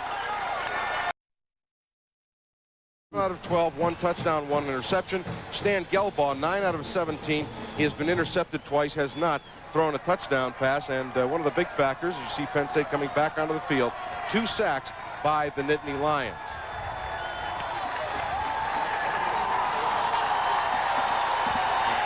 Penn State, by the way, did not go into the locker room at halftime. Joe Paterno kept the players outside where the breeze can get at them. When we look across the way, we can see where the Penn State team was dressing, and they kept them outside in the lawn and just talked to them out there because it was so hot. Maryland went into their locker room. They are now coming back on the near side. Another thing that is kind of whetting my imagination to a point is that has Joe pre-designed a second half kind of a barrage with DJ Dozier. Being that he only ran with the ball a few times, he should be very fresh. We don't know of any injuries, and we've heard he had a great preseason. One of the impressive things that I've noticed, George, the Penn State offensive line has been very strong this afternoon, and indeed, Joe Paterno told us that he believed that his offensive line showed the most progress from the beginning of summer camp to today's opening game. And he also said he didn't think there was much difference between the first offensive unit and the second offensive unit. Now, all those things can be a super plus in the second half if they turn out to be true, and this is what we're going to find out. Well, we've certainly seen turnovers become a factor. They normally are in football games. The interception by Zordich, the interception by Giftopoulos, the fumble by Blair Thomas, which gave Maryland the ball at the Penn State 30. Drove it in for a touchdown to make this a 17-10 game. The thing you have to like about Maryland, Stan, is that when they get behind, they just come right back to do what they do best, and they keep pounding at you, and, you know, they're always a threat. Well, one of the things that Joe Paterno was mentioning last night was that he recognized how dangerous a team Maryland could be if they fall very far behind. He said what he didn't know was whether they could get into a slug them out up and down the field game where the score would seesaw back and forth. And of course, that's what we've pretty much got right now. If I was to make a, you know, try to act smart, which sometimes for me is difficult. Pretty good acting job. I would think that the onus would be on Penn State's offense to start moving the ball and be able to play some ball control. I think their defense will stand up pretty well to control Maryland. You're not going to keep them out of the end zone. I mean, they're too good. But they have to get better offensive drives, and maybe put together a long drive and take it in for, you know, a score or two, or certainly one touchdown, or not 10 points, or I think Maryland will come back and win the game. There's John Schaefer. You see his statistics and a pretty impressive performance. Again, a quarterback competition in preseason between Schaefer and Matt Kisner. Schaefer was named the starter about a week ago. He has performed well tonight. Basketball coaches will tell you the first 5 minutes of a half are exceptionally important. I think with the mood of the crowd, Maryland playing at home, the first 5 minutes could be critical, because if Penn State is unable to move the ball, forced to punt, and Maryland would go in to score, obviously the entire game just turns right around.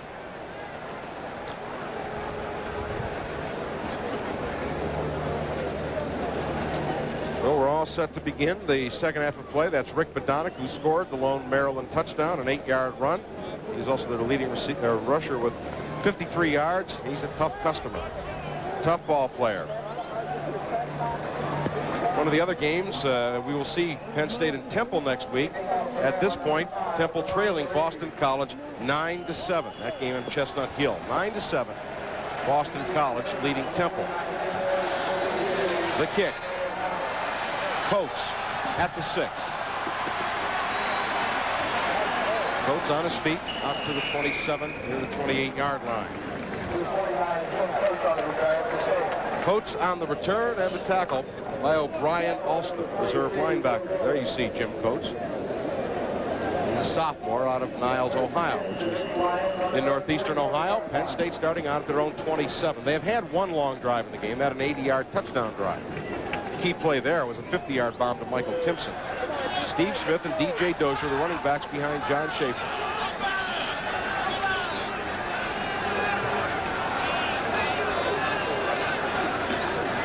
Dozier looking to get outside, and he does not get there. Tried to string her out along the line of scrimmage. The defense strung it out and stopped Dozier for no gain. Steve Kelly, the right outside linebacker, made the tackle on Dozier. All right, this is excellent defense by Maryland. They string it out, DJ possibly could have made a cut here, and Brown comes up, makes a nice tackle one-on-one. Well, second down and 10. Dozier now, only 10 yards, 4 carries. Dean DeMidio switching sides. Dozier on a wing left. Smith is the lone setback. Drop play to Smith. Still driving, and a good run by Steve Smith out to the 32-yard line. Smith got 5 pretty much on his own. That'll bring up 3rd and 5. Steve Kelly and Al Covington made the tackle. Smith now 32 yards on 5 carries. Nice block by Conlon, tackle number 57. So it's 3rd down and 5, and Penn State only 1 out of 5 on 3rd down conversions. That was a little screen pass, a dump pass to Steve Smith in the first quarter. So a very big 3rd down play in terms of momentum. Schaefer over the middle, and it is intercepted by Fawcett. Fawcett inside the 30 and brought down to the 28-yard line. Dozier made the tackle, but Chuck Fawcett batted it up in the air, recovered his own tip. Schaefer intercepted again, and now Maryland only 28 yards away from tying the game. Well, it was a little fake draw, and they tried to hit the tight end on a curl. Fawcett, you'll watch it here. Now, a little fake to the inside to Smith. There's your tight end, DeMidio. Both linebackers did not take the fake. Not too wise a decision by Schaefer. Really the first big error he's made. 13:32 to play in the 3rd quarter. We've got a timeout. The score, Penn State 17 and Maryland 10. When we come back, Maryland has it 1st and 10 at the Penn State 28-yard line. We'll be back right after this.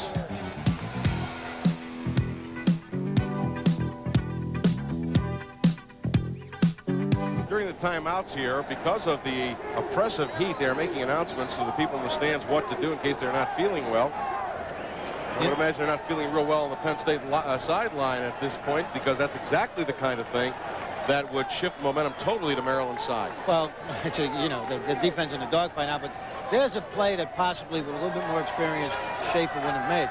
When he saw that the tight end, those two linebackers were dropping, that's the time to look off and go for someplace else and try to find an outlet receiver. He tried to force the ball in there, and it was good defense by Maryland. Well, the Penn State defense has been put under pressure the last quarter and a half by the Penn State offense, and Penn State special teams will have to do it again here. Gelbaugh, maybe it's a broken play, and he falls down at the 29-yard line. It was supposed to be a quick pitch to Badonic, but Badonic ran forward.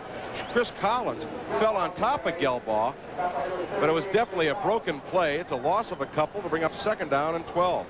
Good break for Penn State. They were going to try to get that flip to Badonic, have him start out wide and cut back against the grain, which he does so well. Right. Maryland will line up in a slot to the left with Holder and Abdur Raouf. Edmonds, who has not caught a pass yet today, as the tight end. End around to Edmonds. He's hit, breaks a tackle, got blockers, 25, 20, and finally brought down to the Penn State 12-yard line. What could have been a 5-yard loss turns into a 17-yard gain. Well, you know, they said he can run for a big man. He's 6'6", 240. He supposedly runs a 4.5 40. Now, right there, they had him in the backfield, let him slip away, and he outruns the corner here. Turns a loss into a big game for Maryland.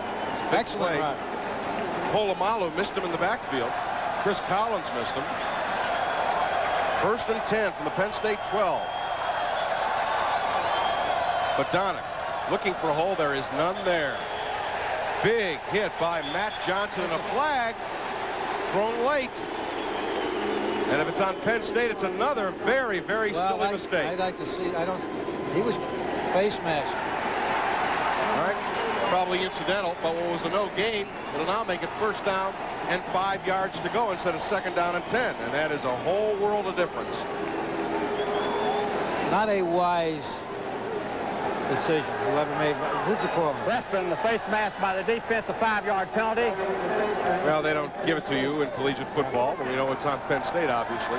1st down and 5. Sometimes that happens inadvertently, and the player doesn't even realize he's done it. Interestingly enough, to start the half, Penn State going with their 2nd-team defense on a critical situation.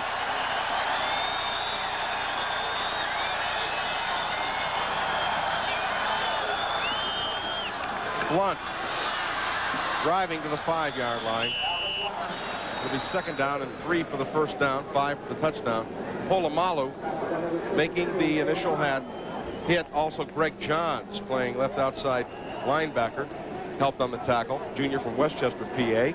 2nd and 3 from the 5-yard line. Well, to start the second half, you would have thought the 1st-team unit would be in there, but no, it's the 2nd-team defense. I think they'll come with a corner blitz on this particular time. Here it comes. Gelbaugh pitching out to Badonic. Badonic, touchdown, Maryland. He's just too tough to stop when he gets on the corner like that and has defensive backs to run over. That's exactly what he does. That's exactly what happened, too, Stan. There were 2 people out there, but he had enough speed and momentum. You know, with all that power he got, he just dragged him in the end zone for about a 4 or 5-yard gain. Now, both Penn State touchdowns given up have come as the result of turnovers. They're going to go for the 2. The throw in the end zone. It's good. And all of a sudden, Maryland leads 18-17. Chris Knight, the reception. Penn State had no idea what was going on, none whatsoever. Absolutely caught flat-footed. Now watch Badonic make this cut here. He gets to the outside. Takes the 2 defenders with him into the end zone. Good offensive line, Surge. That's Edmonds, the big tight end who ran the end around.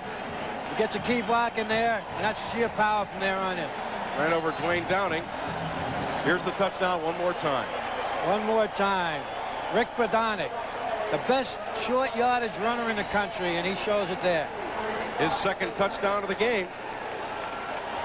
11:25 to play in the third quarter. We've got a timeout, and Maryland leading Penn State 18-17. We'll be back right after this.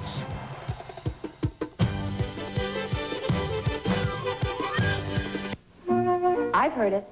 Have you heard it? It's about Tic Tac. Oh, it still has just 1.5 calories, but it does something amazing. It refreshes your breath a long, long, long time. Believe it or not, one little Tic Tac will actually refresh your breath for an hour and a half. Imagine, a whole hour and a half. You know something? Tic Tac refreshes you so long, maybe they should call it Tic Toc. Tic Tac, the 1.5 hour, 1.5 calorie breath mint.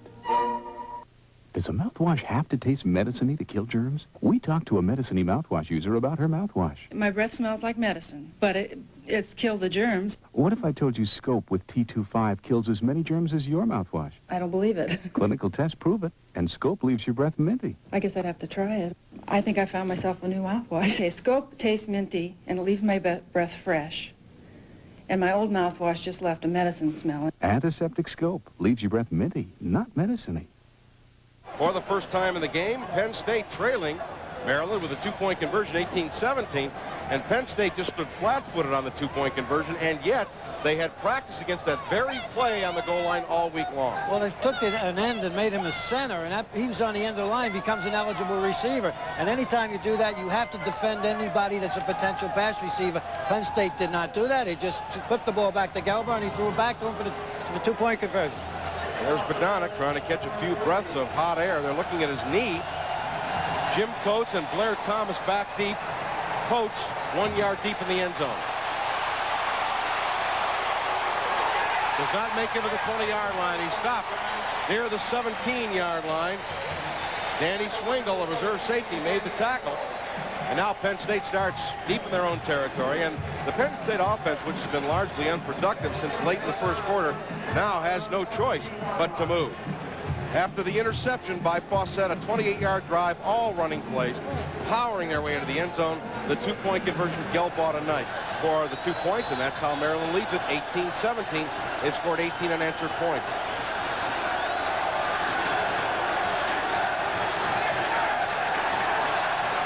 Schaefer wide open in the middle. Dominio is at the 50-yard line. 33 yards and a first down. Donald Brown made the tackle, but Dominio, his first reception of the day. Well, this time Penn State comes back, and Maryland does not defense the tight end. He's totally uncovered over the middle. They get Maryland playing the corners, wide open. Again, made a good adjustment. It wasn't a perfectly thrown ball, but he got it there. Ball right at the 50-yard line.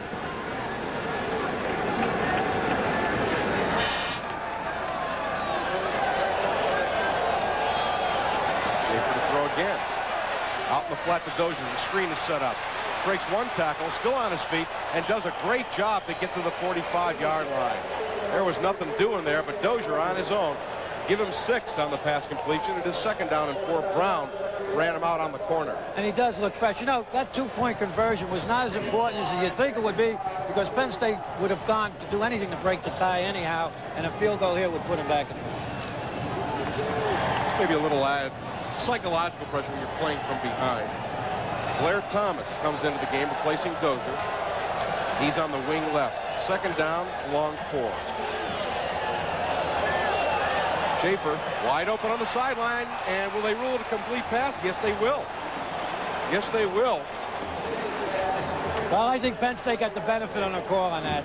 I didn't think he really had possession for a proper amount of time. But what they got an end up on him. They hit him in that little seam as the corner comes up. You got to drill the ball in there. He's getting great adjustments by his receivers. I think that was a good call. I think that he caught the ball or had possession long enough. In any event, it's a Penn State first down at the Maryland 29-yard line. Chekhov at the line of scrimmage. Schaefer to throw again.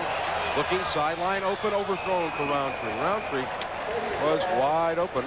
Well, that was an automatic, Stan, as you can tell. He audibilized that. He had him wide open, and you got to hit those. I mean, you beat a team like Maryland, you got to put the ball on the money. I must really admit that I'm surprised that Penn State has not run the ball more than they have, or perhaps a better way to phrase it is that they have passed the ball as many times as they have. Well, as I said, Joe figures Ross anticipated they couldn't throw that well and probably primed his defenses for the run. Mike Alexander wide to the near side, Timpson wide left, Dozier slot left. Penn State likes to run draws from this formation. 2nd down and 10. Schaefer over the middle. Seiberling can't get it. Seiberling is 6'7", but pretty good defense of the play by Scott Shankweiler, number 30. Knocks the ball down. That'll bring up 3rd down and 10. And Penn State only 1 out of 6 on 3rd down conversion. Well, it was excellent coverage. Shankweiler had him all the way. And what he does, actually, it could have been caught, but it was, it was good coverage, and just that the ball is a little slippery because of the moisture. Well, Shankweiler's 5'11", Seiberling 6'7", so the height advantage and the jump ball was there. But incomplete. Timpson, 5. Roundtree, slot near side on 3rd and 10. Batted up in the air. Schaefer gets zone pass and drops it. That'll be an incomplete pass. Now, he is allowed to catch the ball. He is allowed to catch the ball after the ball is touched by a defender, but he dropped it for an incompletion and thus saved himself 6 yards and probably gave Manka a chance for a field goal. Had he caught the ball and been tackled, Penn State may have had to punt. They were looking for a slant pattern out of Timpson out of the slot. Well, good defense, but it seems to me Schaefer's having a little trouble dropping back. He doesn't look like he's got good balance dropping straight back. All right, Manka going to attempt a field goal. It'll be a 47-yarder. He is 1 for 1 on the day. 47 yards and an angle to the right. This could give Penn State the lead. Kick is long enough, and the kick is good. Massimo Manka with a 47-yard field goal, and Penn State once again leapfrogs into the lead. 9:46 to play in the 3rd quarter. We've got a timeout. The score, Penn State 20, Maryland 18. We'll be back in just a moment. You're never too old, you're never too young. There's a Daly's treat for everyone. Fresh fruit flavors as good as can be, loaded with tons of vitamin C. Wherever you are and whatever you're doing, Daly's has a flavor just right for you. And what are you waiting for? Who could they serve it for? Treat yourself to the fun. There's a Daly's treat for everyone.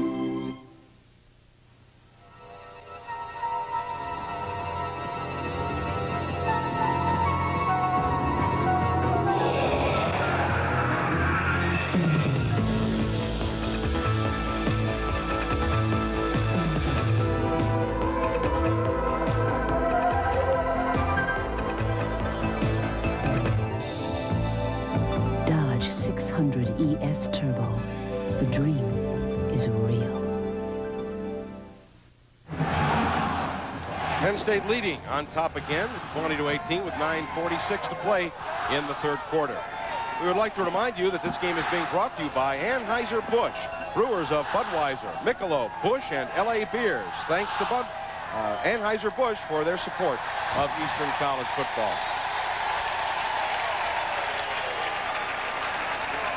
Penn State moving 54 yards for the 47-yard field goal by Manka. The big play, a 33-yard completion from John Schaefer to tight end Dean DeMidio. Well, here we go again.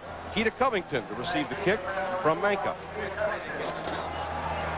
Penn State, they have turned it over 3 times. Maryland has turned it over twice.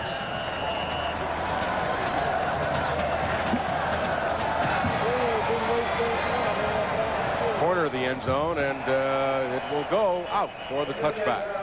Hit right on the goal line and bounced over the end zone line. Now, Badonic, you see, has had problems with that knee, and that would hurt Maryland a great deal, obviously, if he is not able to come back.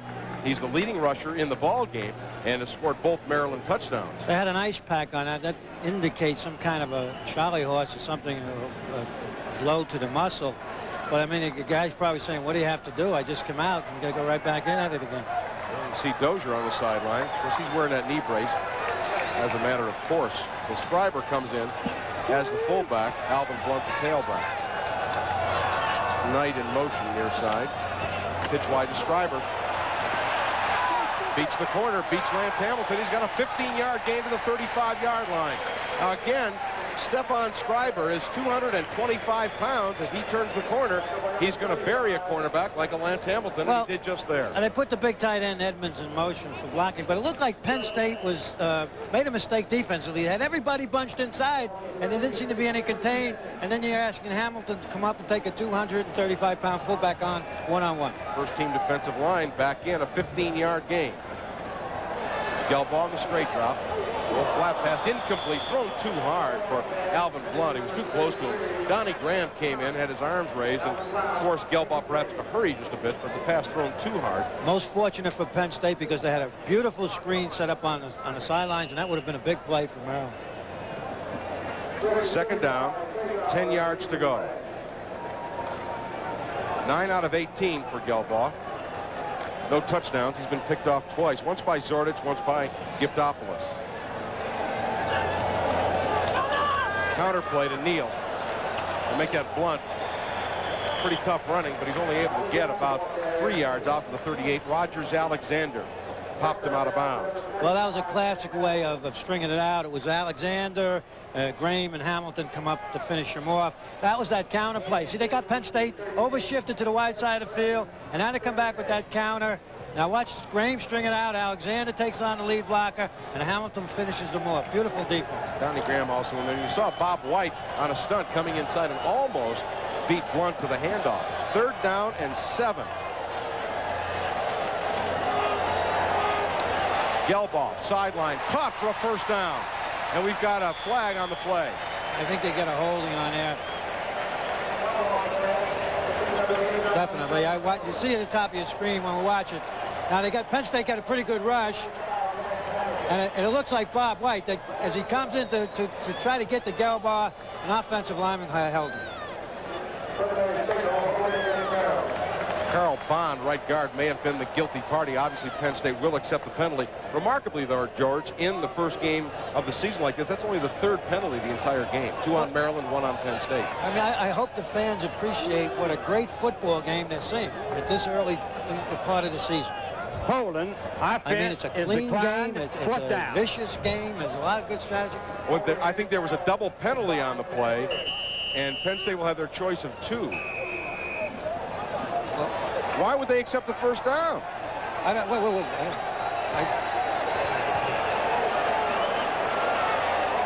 The penalty was on Maryland. Why would Penn State decline the penalty? Because Maryland got a first down on the play. Penn State has to decline the penalty. I would say they have to. I can't understand.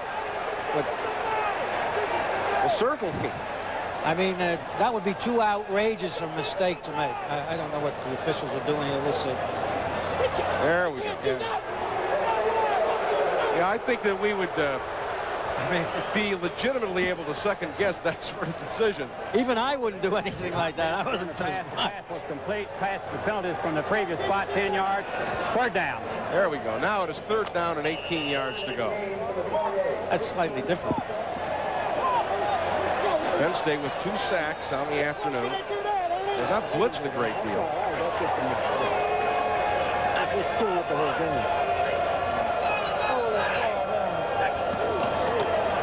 Here comes a blitz. Ball tipped, and it is almost intercepted.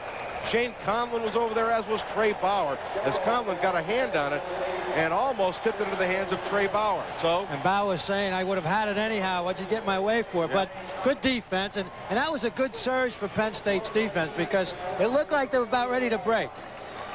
Penn State will send back Jim Coates and Michael Timpson.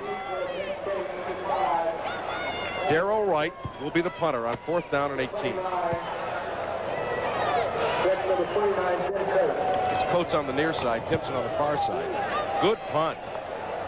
Coates at his 33, and he's lucky to be alive, let alone gain some yardage. So no gain on the punt return, and Penn State will start out at their own 33-yard line.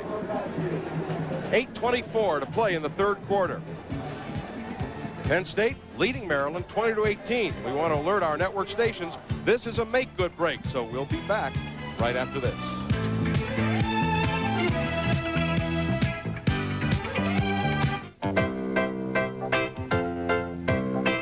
Okay, Let's juice it up, you guys. Put more fruit on line 3. I see you've been into the local juice, chubby.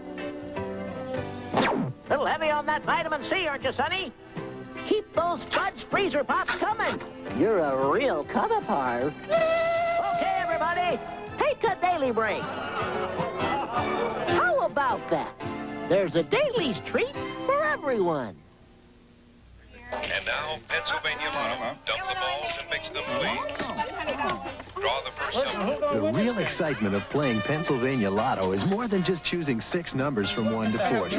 And it's more than just watching the jackpot grow. The really exciting part is watching the live Lotto drawing and knowing you could win. Draw the 6th number, please. The Pennsylvania Lottery's Pennsylvania Lotto game. With hundreds, thousands, even millions of dollars in prizes. It could happen to you. We were training recruits for Bell Atlantic Yellow Pages. Subject, John Doe, restaurant owner. Notice his problem. The usual story. No ad, no customers. Notice his reaction. We showed Doe his competitors' ads. He only had a listing. Notice his surprise. He tried the usual alibis. Then we booked him, resisting success. Got that? The Bell Atlantic Yellow Pages, published by Bell of Pennsylvania. We wrote the book.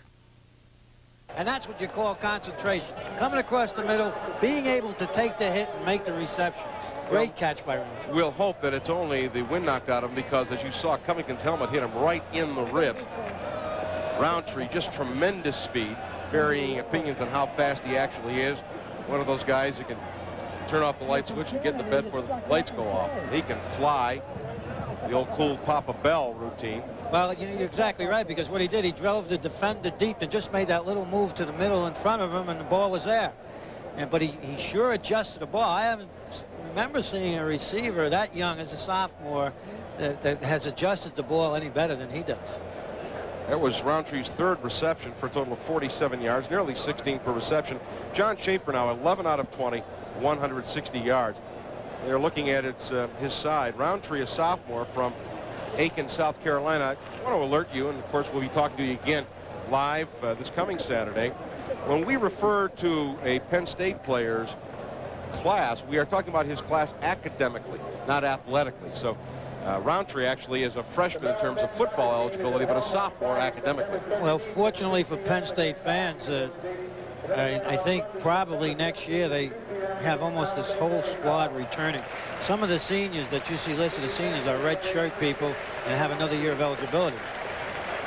Well, a heck of a grab by Raymond Roundtree. And as we alluded to just a moment ago, next Saturday at 12 noon, live from Beaver Stadium and University Park, Penn State and Temple. George and I will be on hand for the play-by-play, and we hope you enjoy the ball game.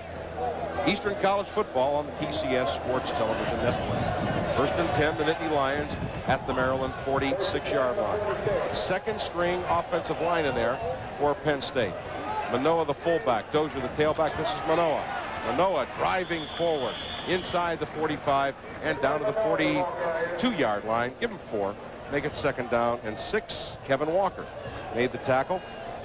Stan, I'd like to see them give Manoa more work. If there's a back that Penn State has that would be similar to Bodonic, it's Manoa. He's not going to make big, long runs for you, but he'll pound you to death. He's a 4- and 5-yard runner. In a day like today, he could be very effective. I want to mention number 92, the highly touted freshman Quintus McDonald is in the game at tight end. That's where he's playing this year. Tight end, number 92. Manoa again. And not much doing there. Pretty good defensive job for Maryland by Neil Sampson. He fought off the block. Manoa gets near the 39-yard line to bring up a 3rd down and a long 3, and the Penn State will need another 1st down plus some to get into field goal range again.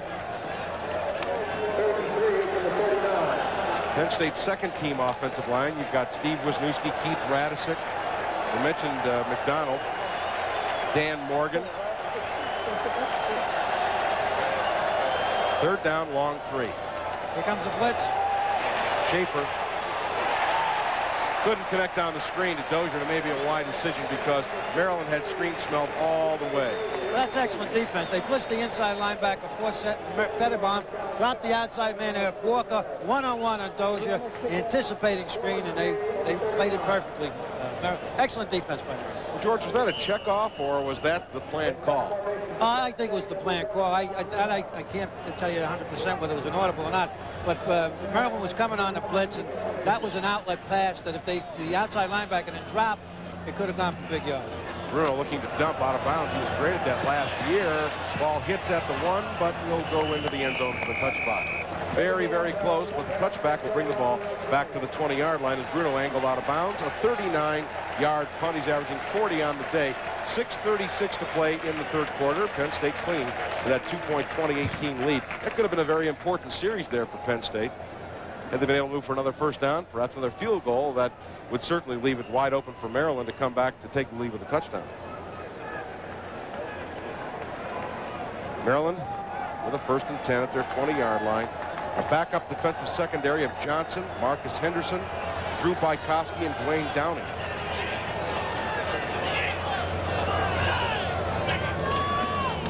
Counter play. Blunt. Beat him to the corner again, and he dives for 7, nearly 8 yards. Eddie Johnson and Polamalu made the tackle, but again, if you allow Blunt to get to the corner, he's going to beat you there. A little counter fake to Badanek, but watch the block that they put on Giftopoulos right there, number 90. Knock him down, enabling Blount to make a nice gain. We've got an official timeout of the play as the officials huddle near the Maryland bench. The official was hit on the play. He is down. He may be suffering. You know, it's hot for them too, although they're not in full equipment. Apparently he's all right. Gain of 7 for Alvin Blunt to bring up 2nd down and 3 for the Terrapins. He's all right. And again, Maryland continues to play mostly all their first-string offensive line. They have. 2nd-team defensive line in there for Penn State. And 2nd-team linebacker. Adonic got a hole. He's got a 1st down right at the 30-yard line. Pete Kirkendall made the tackle, number 73, and Chris Collins also in there to help out. But the Terrapins pick up a 1st down. And they have piled plenty of those up. 18, 1st down. 1st down, Maryland. You see the rushing yardage. Penn State not been able to run. They passed the ball fairly well. But Maryland has shown a pretty balanced attack, and that is a Bobby Ross style.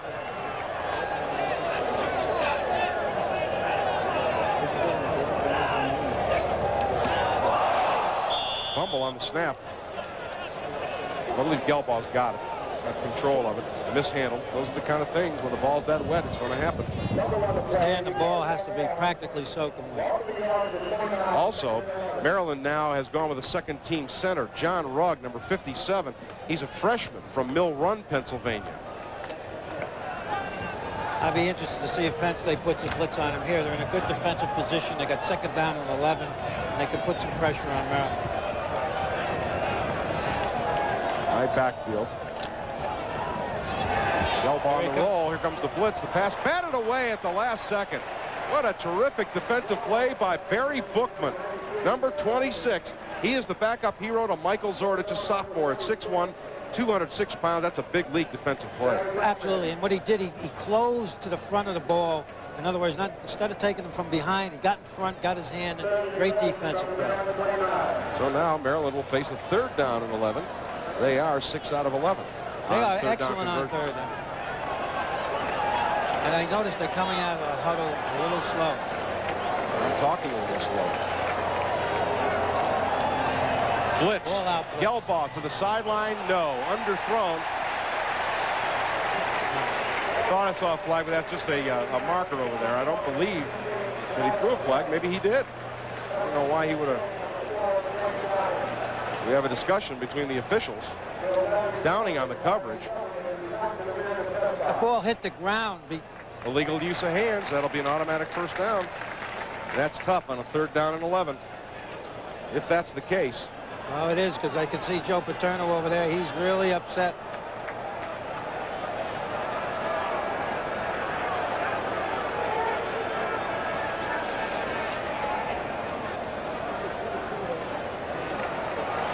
Should be illegal use of hands. It will not be an automatic 1st down. It was not holding. It was illegal use of hands. Use of the hands. Defense Third down. All right, that's why. It was illegal use of hands and not defensive holding, so it'll bring up third down and 6. That still could be a big play. A little criticism of officials. They're not as decisive as they should be. It could be the weather. All right, so we'll put this 6 out of 11 third down conversions on hold. Pitch wide to Blunt. Looking for the corner. He dives for it, and he may have gotten it across the 40-yard line. It all depends on the spot. They're giving him a spot behind it. All right. At the 39, that'll bring a 4th down at about 1.5 yards. Nope, they're going to mark him out of bounds at the 37. So it'll be 4th down and 3 yards for the first down. Barry Bookman pushed him out of bounds. He was out of bounds on Bookman's hit before he was able to dive. Without my imagination running away with me, and Maryland's offensive line, the whole team is moving a half a step slower. They have to be with this heat. All right to kick. Timpson near side, Coates far side. Good kick. Timpson at the 14. Spinning across the 20 and out near the 23-yard line. Well, good return of about 9 yards by Michael Timpson. Hang onto the football was the main thing. Chuck Fawcett in on the tackle. Also, Danny Swingle, 4.5 to play, third quarter. You know, Stan, at any time when any player, whether he be a senior or junior, when you get in a situation like that, he's going to catch a punt. You're a nervous wreck. Imagine when you got freshmen back there. Yeah. Maryland has had the ball for 3 possessions in the second half. In 2 of the 3, George, the second team combinations thereof have been the defense. So the Penn State starters on defense should be fairly fresh in the 4th quarter. This is DJ Dozier. Slight hole up the middle. Dozier driving out near the 28-yard line. Rich Pettibone made the tackle. He is, again, the son of the Redskin assistant coach, Richie Pettibone. Remember him playing safety for the Bears. Let's give him 4, make it 2nd down and 6. And again, Penn State going with the second team offensive line. All right, well, they're not actually keying Dozier. They flow with him. You notice how they flow with him and everybody closes on. I wouldn't be surprised that option pass could be open again if they tried it. Good block by Quintus McDonald on Ted Chapman. Again, McDonald, number 92. Fake to Dozier. Schaefer in trouble. And he made the move out to the 27-yard line to get back to the line of scrimmage. A flag is down, and Maryland's going to be guilty of a face mask. Penn State will take the penalty. This is what I was saying. The officials' calls have not been that decisive or quick. That was an obvious face mask. As you see, when Schaefer tried to turn in, they grabbed the mask, almost yanked his head off. And again, a discussion. Watch it here, and watch he turns it in, which I'd rather not see him do. He doesn't seem like he has good bounce. See the defender reach out and pull him down by the face mask. Maybe Ted Chapman. The ball moved out. Westman, the face mask by the defense, 5-yard penalty. The ball's moved out to the 32, so that makes it a 2nd down and 3 yards to go. Keith Radisick out of Pittsburgh over the ball. Rich Cousy, Steve Wisniewski are the guards on either side. Schaefer. Room to run. 35, hit hard at the 37-yard line, but the scramble of 5 yards by John Schaefer is good enough for a Penn State first down. Their 10th first down of the game. Kevin Walker and Steve Kelly made the tackle for Maryland. With playing time comes poise. Now watch Schaefer here. Can't find a receiver. Almost gets dumped and takes off with the ball. Knew how far he had to go for the first down. That's what was important and made that first down. First down, 10 yards to go. John Schaefer comes out of the game, and Matt Kisner is in at quarterback. That is Matt Kisner at quarterback. Tim Manoa driving hard and out to the 44-yard line. Tim Manoa, really a hard runner, picks up 7. Walker made the tackle. Manoa, the junior out of Pittsburgh, 6'1", 227 pounds. And there's Matt Kisner. He is a junior, sophomore, eligibility-wise, from Youngwood, PA. I've asked this question every year. What other great quarterback is from Youngwood, PA? Well, I'll wait till after the game. Yeah, I ask you every year, you forget it. George Blanda. George Blanda. I'm not that old. I'd like to see a backfield a little bit with Manoa and Dozier. That's Blair Thomas in there with Manoa. Eric Hamilton in motion. 2nd and 3. Kisner. He'll run. Put it away. And he's into Maryland territory, the 48-yard line. Matt Kisner likes to run. Bruce Messner made the tackle. I got the feeling that Kisner was going to run that one all the way. You know, Stan, sometimes you'll luck into something. Now, Schaefer took a good blow, and they took him out to give him a little bit of a rest. But this is an ideal time to have a running quarterback, because Maryland is dropping off a lot on the outside on a corner, and a quarterback who can tuck it away and run with it pretty well can make a lot of yardage. Schaefer, he looks all right. He's taking a break. 1st and 10, Penn State. Maryland 48.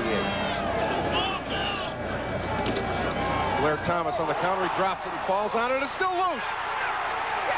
And Maryland is recovered. Rich Pettibone recovers the fumble as Blair Thomas fumbled again on the handoff.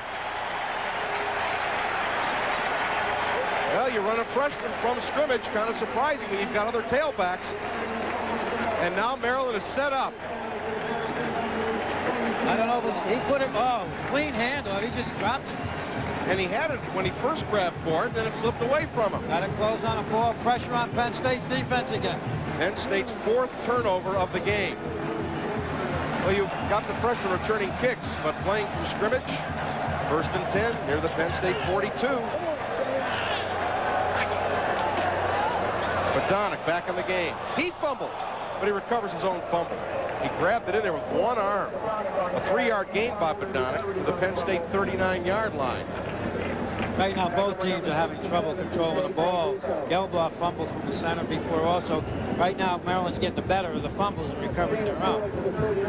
Well, Maryland has not turned the ball over since the first quarter when Giftopoulos intercepted Gelbaugh. Gelbaugh's 2nd interception. 2nd down and 7. Penn State with a first-team defensive unit in there. Here's Scriber, breaks a tackle, gets to the 36-yard line. Rogers Alexander made the tackle to bring up 3rd down and a long 3.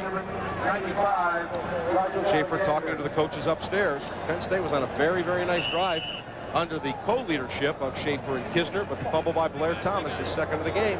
Penn State better be ready for that end around again. Under 30 seconds to play, 3rd quarter. 3rd down and a long 3 yards to go.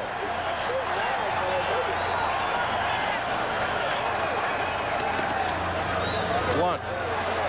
He's got the 1st down, still on his feet, deep into Penn State territory at the 27-yard line. Maryland with a 1st down by plenty. Ray Isom made the tackle, but Maryland is on the march. We've got a Penn State player down on the field. This is what Tim Johnson is down on the field. This is what we call a sprint out draw. He fakes running, sprinting, rolling out, hands it off to his tailback, big wide hole. Bobby White, number 34, had a piece of him and let him go. He's a more deceptive runner than you think.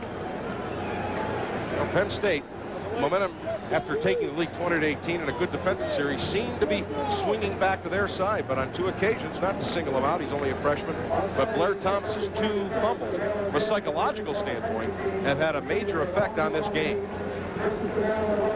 Tim Johnson is the man down, the junior from Sarasota, Florida, starting defensive end. As you see Gelbaugh talking it over with the Maryland coaches.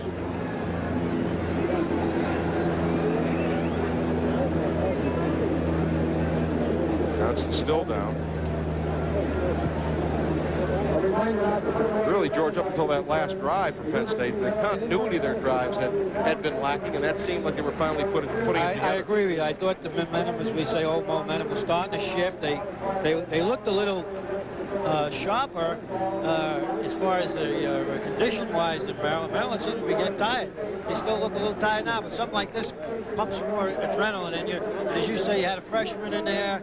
You don't know. It looked like it was a pure, clean exchange, and not the quarterback's fault.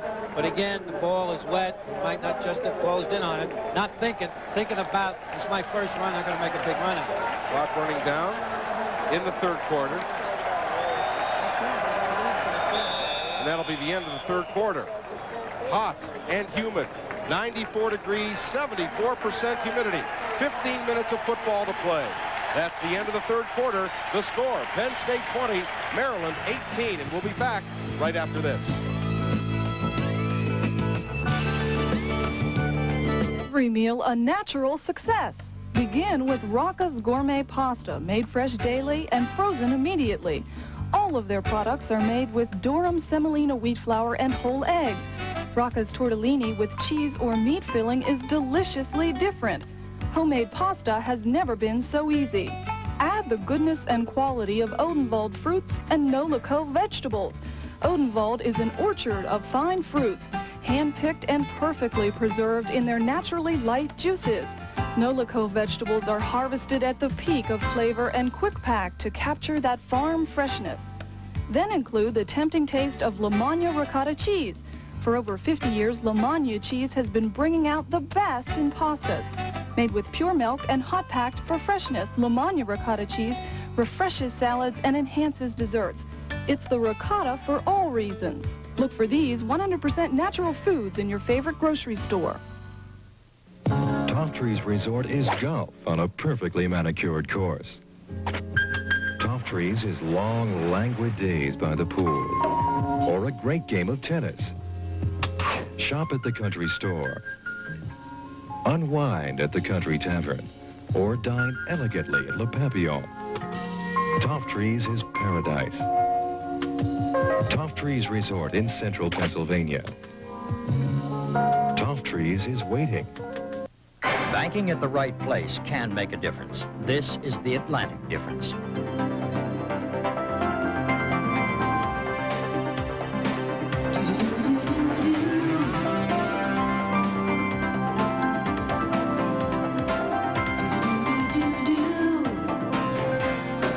Atlantic's new Advantage card. Better broker discounts, higher paying CDs, lower credit costs, and no fee services. Atlantic Financial. We can make a difference. Time to buckle the chin straps. We are set to begin the fourth quarter in a very tight football game as we begin. Maryland with a first down and 10 near the Penn State 26-yard line.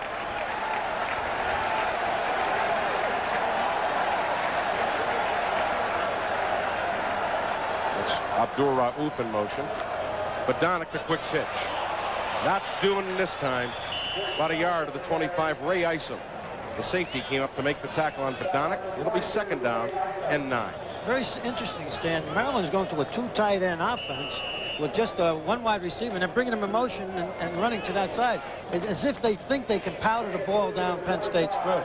Interesting that Penn State more than doubling their running yardage with their passing yardage. Maryland with a slight advantage in total yardage, and Maryland has run the ball exceptionally well, not passed it as well as expected.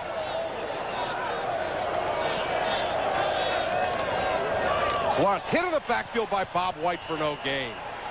Boy, White just knifed in from defensive end and knocked him down. He falls forward for a yard, but it'll be third down and 8, and another big third down play for Maryland.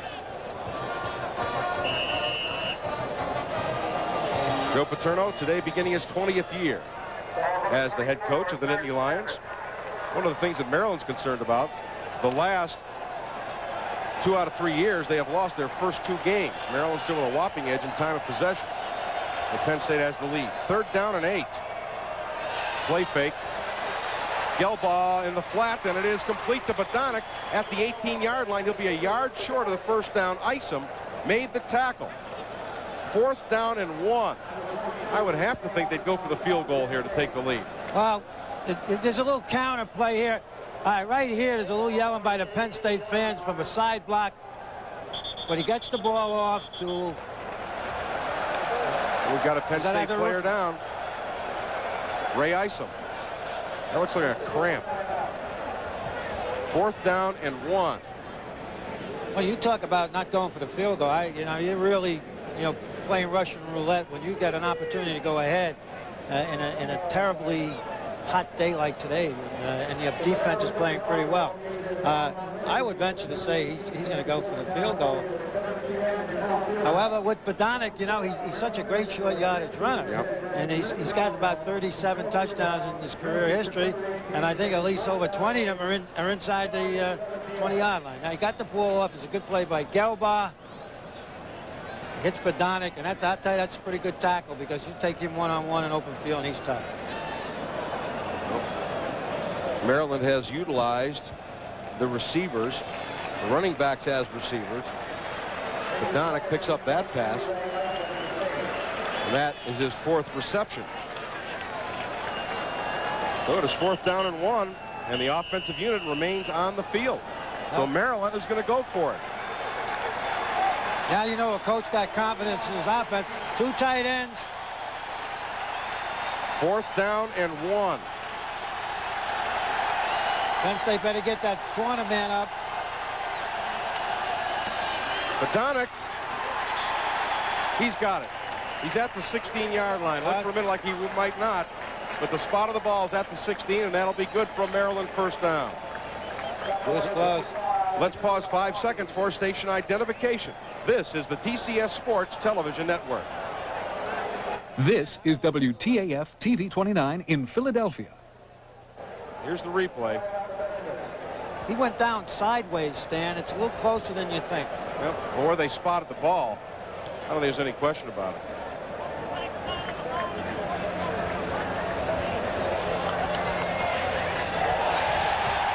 He got it. Got it by better than a half a yard.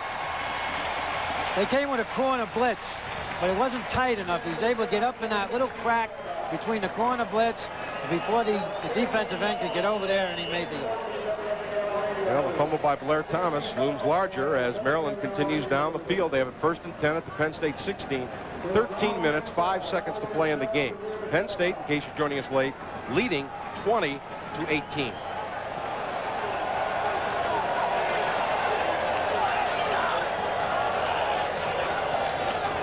Badonic trying to get outside. He could not. He tried to cut off the block. He will lose a half a yard. Bob White made the initial hit. Don Graham cleaned him up. It'll be 2nd down, a bit more than 10 yards to go for the first down. I think his leg is hurting him a little bit. In fact, he's asking to get out. At that particular time, there was a little bit of hold to the outside. Penn State overshifted their tackle to the inside, dropped the linebacker off. He didn't see it. He cut back right into the pile. Maryland can be fairly well assured that they are in pretty good shape for a field goal, at the very least. Scriber comes in to replace Badonic.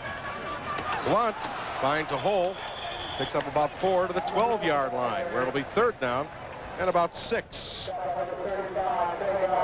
Trey Bauer made the tackle for Penn State. You know, Blunt's a pretty good runner. We talk about Badonic. Right, and so is Scriber.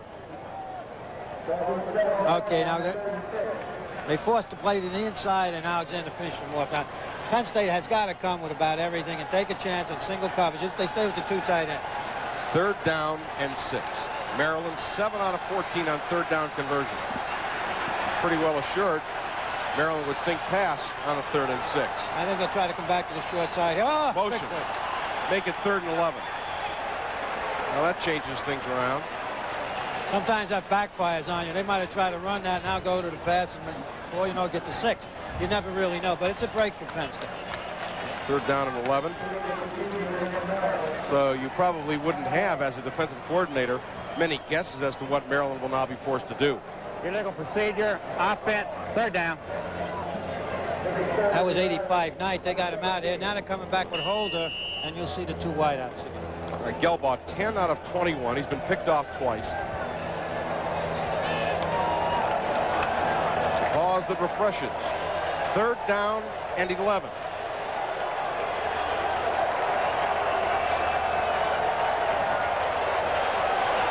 Gelbaugh almost intercepted.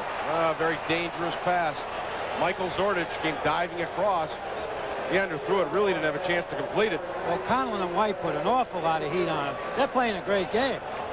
Again, this substitution might help Penn State in the latter part of this game. You see Conlon coming in from the right side of your screen. He had to throw it away. Almost an interception by Zordich, which would be tremendously important if he had gotten it.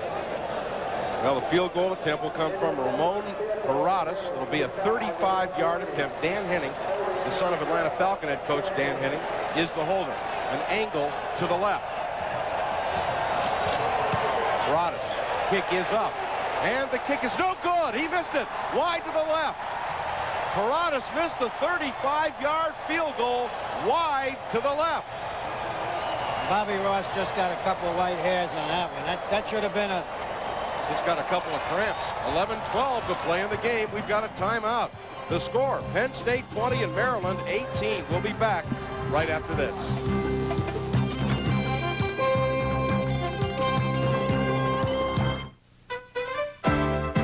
For everyone working to keep the customer satisfied. This Bud's for you.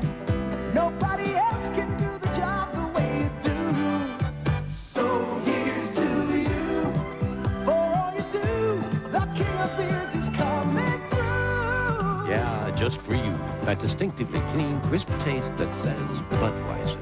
For all you do, this Bud's for you. The Atlantic difference. Some people have already discovered the Atlantic difference. They make more money at Atlantic. Make more money at Atlantic. Some people keep more of what they make with broker discounts, lower credit costs, and tax shelters at Atlantic. Keep more of what you make at Atlantic. Atlantic Financial. We can make a difference. Here's another way. We can make a difference. Well, who knows? Penn State hanging on to that lead at 20-18, and who knows, George? If Maryland had not gone for it on 4th and 1 and tried the field goal there, who knows, maybe he makes it. It's that much closer, but, you know, here's where we coined the phrase, dodging the bullet, and they dodged it. The turnover, putting Maryland in good field position, did not help them one bit. Now it's up to Penn State's offense to put together a drive. Well, the crowd, the Penn Staters who are here, across the way there you see them, they started cheering, and that excited the Maryland fans. I would expect with 11-12 to play in this game, we'll see primarily first-team ball players for Penn State from here on in. Steve Smith, DJ Dozier. The running backs, John Schaefer back in the quarterback.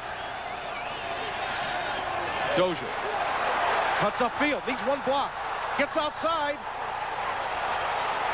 and he's out to the 35-yard line.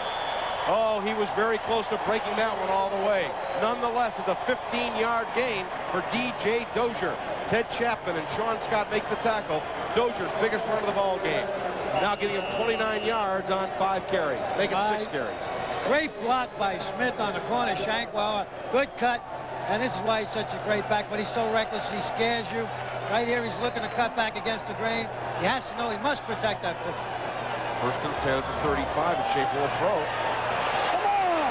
Over the middle, and it is caught by Smith, the fullback, and a nice gain of nearly 7 yards, out close to the 42-yard line.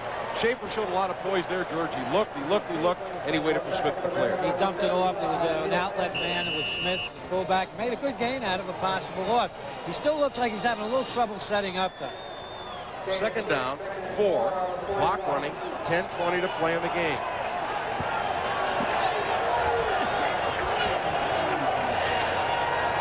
Harold Giles went wide left. Dozier hit hard at the 43-yard line. Good tackle by Neil Sampson, 262-pound defensive tackle. It'll bring up a 3rd down and a long yard for Penn State, and they are only 1 out of 8 on 3rd down conversion. This one is critical. They should give the ball to Manoa here. I think he's the biggest and strongest back. All the time, alls now. Dozier looks a bit shaken up and a bit woozy. Smith on the wing, he uses a blocker. Dozier drives for the first down. Dozier lowered his head. Out to the 46, Fawcett made the tackle. And that's the sign of some maturity. You know, guys who have breakaway ability, George, sometimes they're always looking to break away. That time, Dozier knew, look, we need a yard, that's all I want to get. And he wants out. He wants out. He just signaled to the sideline. But this is, you say, he's come with maturity. He knew they had to make the first down, and he took on that Fawcett, a big linebacker, one-on-one. Well, Dozier goes out of the game, and David Clark replaces him. Smith, the up back in the eye.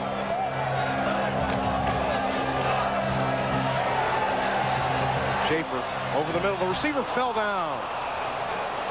The receiver, Mike Alexander, was open, but he slipped and fell, as I'm sure you saw. And the pass went incomplete. Peter Covington on the coverage. And Penn State got a break because the defender had his hands down, closing on the ball, not realizing the receiver was going to go down. And it actually went right past, past the defender, number 1 Covington. So John Schaefer, 12 out of 23, 166 yards. He has the 1 touchdown pass to the tight end Williams. 2nd down and 10.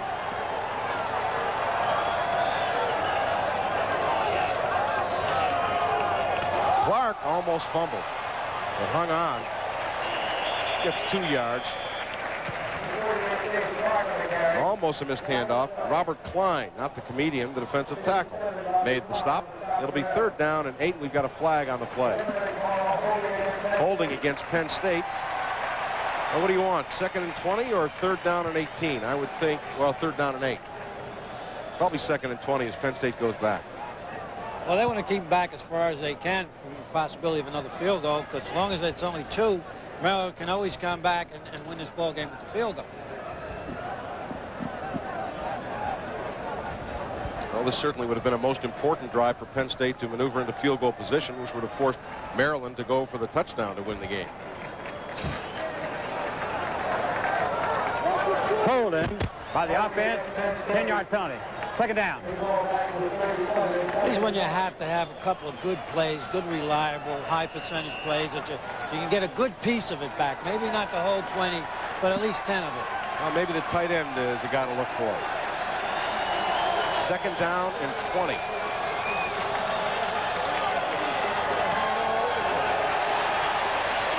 Schaefer going to try to run. He'll lose yardage back to the 34-yard line. Robert Klein on the sack.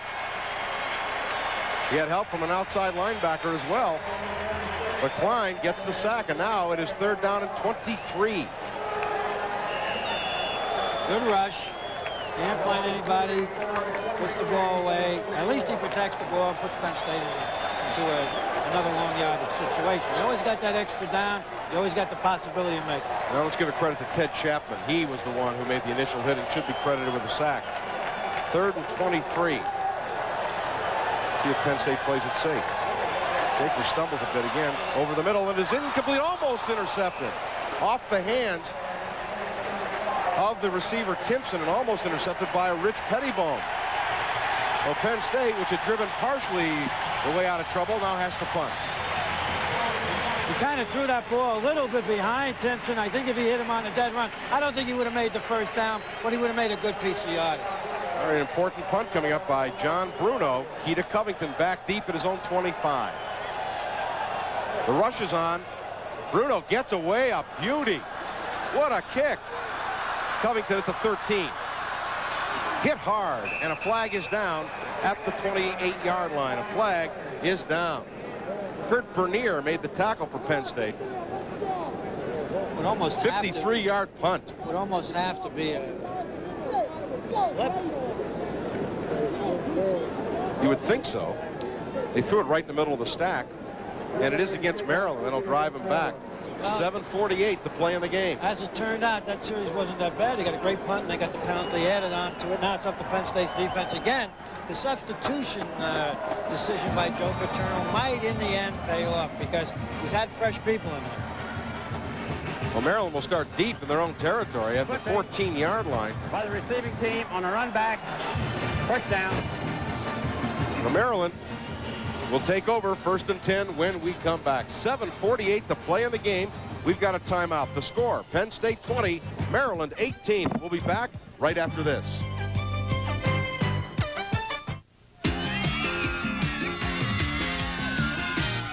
Come on, baby, let's got tower roll. So many shoots, it'll thrill your soul. Come on, baby, let that paper roll on and on. When the other leading brand gives up, Scott Towels keeps it right on rolling because it has lots more sheets so you don't run out. Roll on and on. Scott Towels, Scott Tissue, Scotty, Scott Economy Pack Napkins. The Scott Value products go a long way and save you money. Roll on and on. Want a lifesaver, honey? Yeah, I'll have the red one. There's only one red one left. Take the green one. Oh, but I really love red cherry lifesavers. I had my heart set on the red one. And I asked for it first. Look at you, a mature adult acting childish over a little piece of candy. You bet your lifesavers. You can have the green one. I like the green one better anyway. Why? Is it better than the red? Lifesavers rolled candy. And even the red one has less than 10 calories.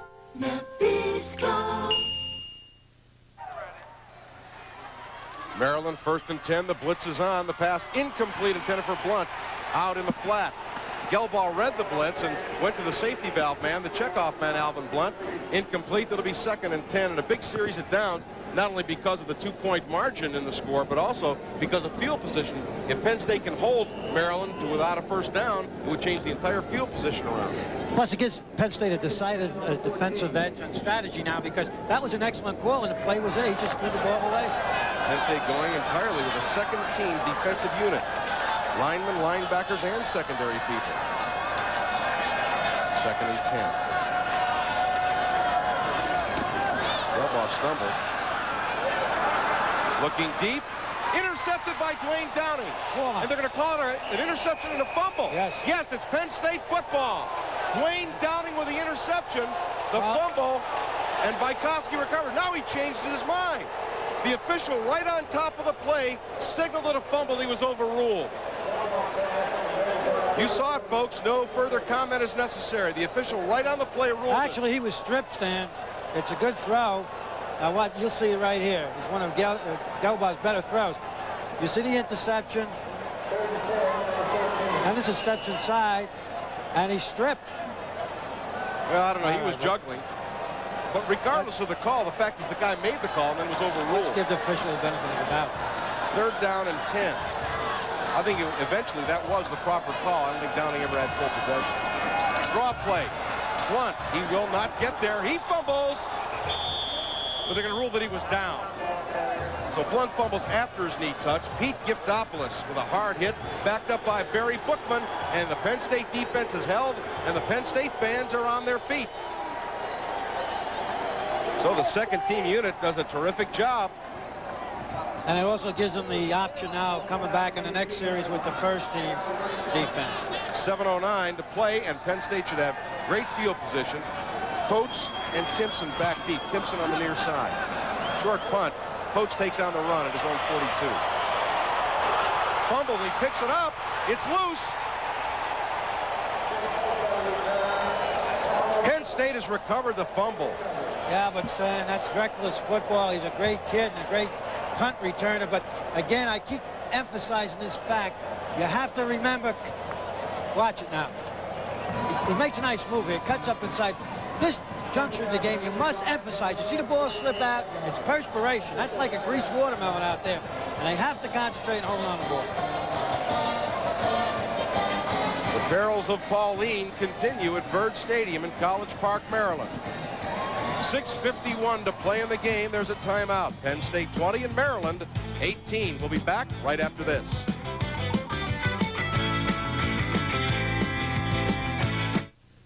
I know. How does some seafood sound? Sounds good to me.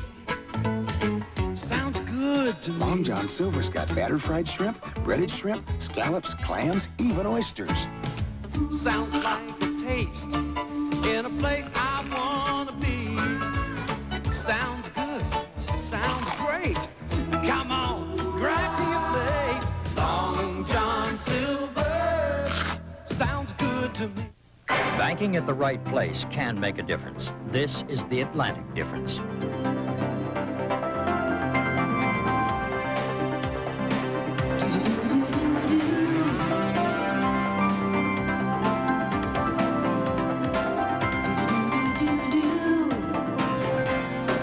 Atlantic's new Advantage card.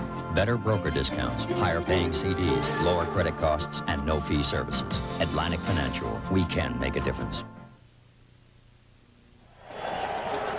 Kisner in there, Stan. Right, Matt Kisner. Kevin Woods is the tailback. First time he's played today for scrimmage.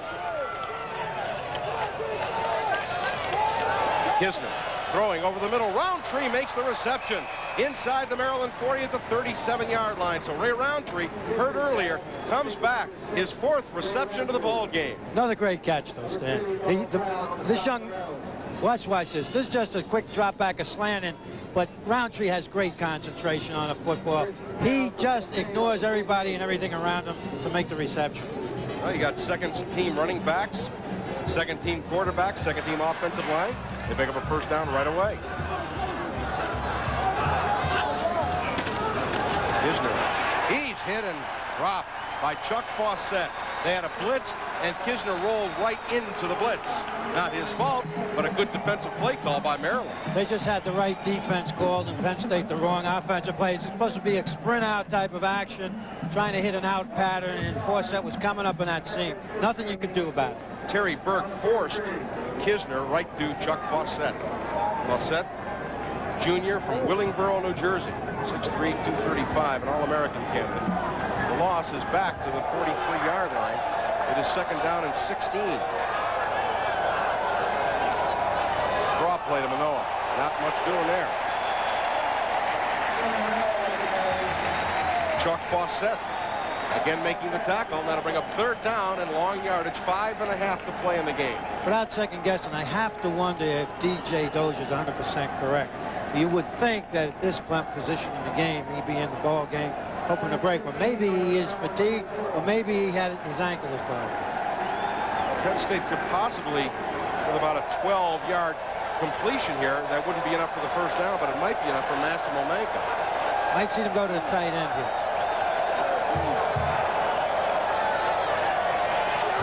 Kisner. He's hit. He's sacked in his own territory. And he fumbled. And Maryland has recovered the fumble. So the field position changes automatically. Penn State will not even get the opportunity to punt the ball away. And Maryland a 1st down away from a possible field goal attempt. All right, Chapman here. Watch him. He comes up here, puts the hit on Kisner. He tries to duck underneath. And I've said it several times during the show. With moist weather like this, you have to have control of the ball and emphasize having 2 hands on it. Dwayne Dunham with the sack and Chapman the recovery. We've got a timeout. Penn State 20, Maryland 18. We'll be back right after this.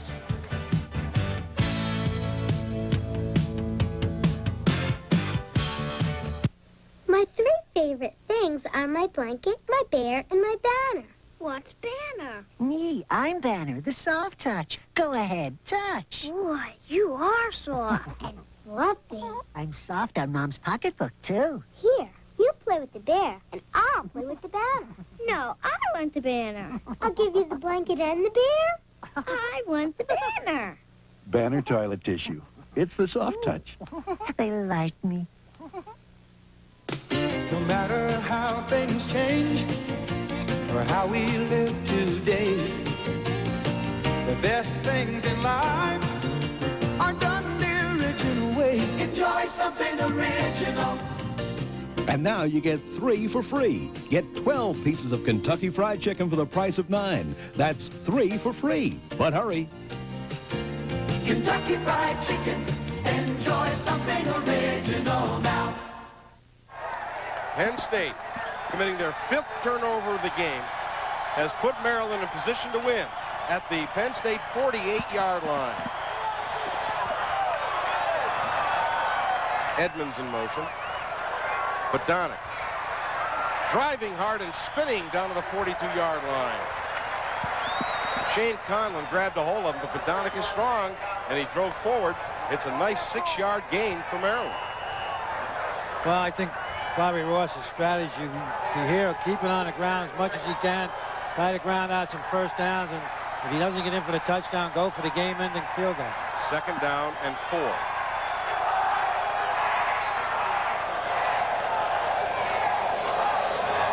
Blunt beats 1 tackle, drives forward for nearly a 1st down. Penn State had him for a big loss in the backfield, but Blunt spinning is very near a Maryland 1st down. That was a great run. He just spun out of the tackle. Again, he runs with unusual body lean. See how he's always leaning forward, slides, slashes, and spins out of it for the 1st down. It's at the Penn State 37-yard line. You see the time remaining. You've got to figure Maryland would need another 7-8 yards to be in legitimate field goal range. Fumble by Matt Kisner turned the entire game and field position around. Blunt, sideline, gets 4 yards. Again, Penn State's going to have to stop that 1st down run because Gelbaugh is only 1 out of 7 passing in the 2nd half, so Penn State wants to force them into a throwing situation. Well, they have no alternative but to play man-on-man and single coverage these people and stop their running game. They have no alternative. Gain is 3. It is 2nd down and 7. The clock runs. Maryland entering field goal position. You begin to think about the amount of time left for Penn State to perhaps come back. 2nd and 7. They need to throw someone for a loss. Blunt Cuts inside, and he cannot beat Rogers Alexander. He stops him at the line of scrimmage for no gain. It'll be 3rd down and 7. Shane Conlon also over there to help on the tackle. Well, this could be the ball game right here, this one play. If Maryland doesn't make it, then the field goal attempt is going to be a long one. Clock remains on the move. 2 minutes, 50 seconds to play in the game. A sack here would obviously knock Maryland out and perhaps force them to go for it on 4th and very long.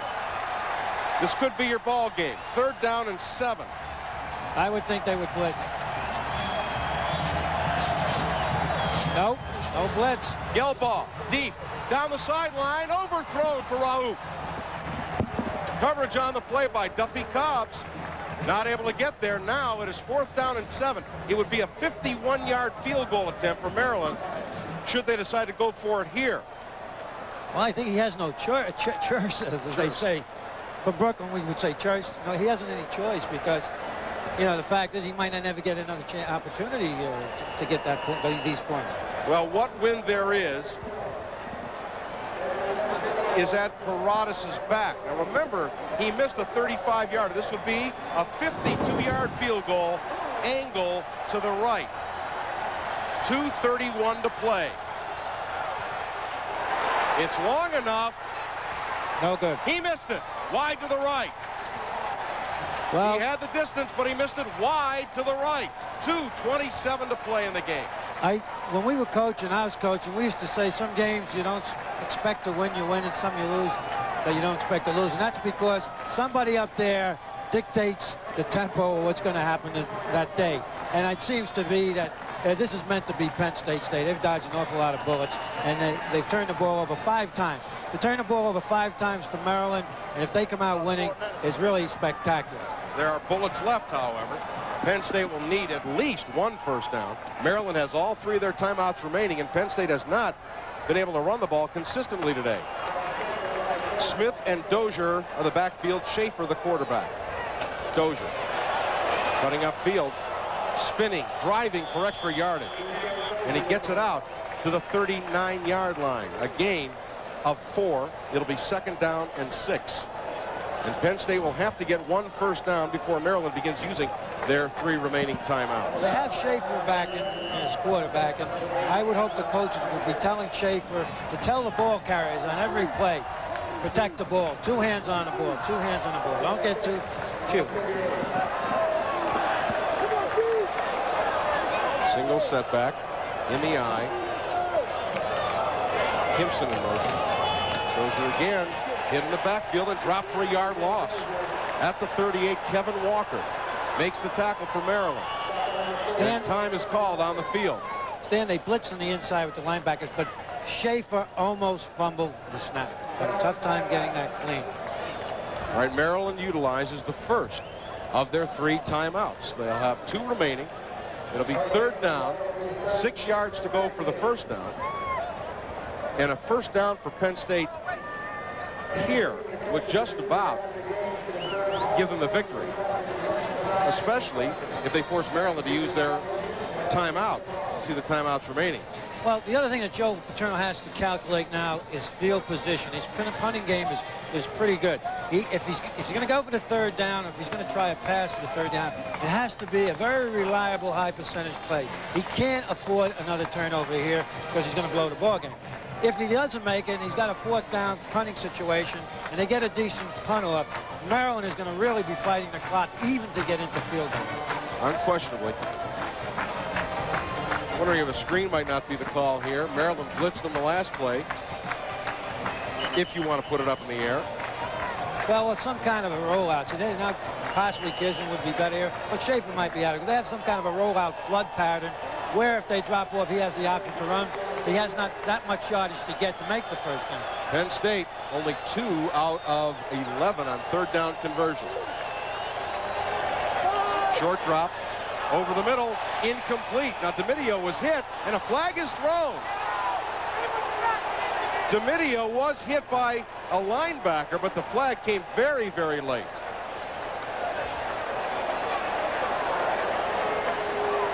Well, it almost would have to be against Maryland, and they hit him from behind. Well, if it's against Penn State, it's really of no consequence because they'd have to punt anyway. Well, it's going to go against... they're going to rule that the ball was tipped at the line of scrimmage. The pass was, which, of course, negates any pass interference call. Good call. I didn't see the tip. I thought he was trying to call Dominio backing in. A receiver can make his turn and slide. Let's see. 75. All right, it was a tip. Neil Sampson. Well, Maryland has had a lot of success blocking punts in the last couple of years under Bobby Ross. They blocked one last year to beat Pitt. Here they come. Bruno gets it away in a hurry. Super punt. And it's a great punt. Covington back at his 11.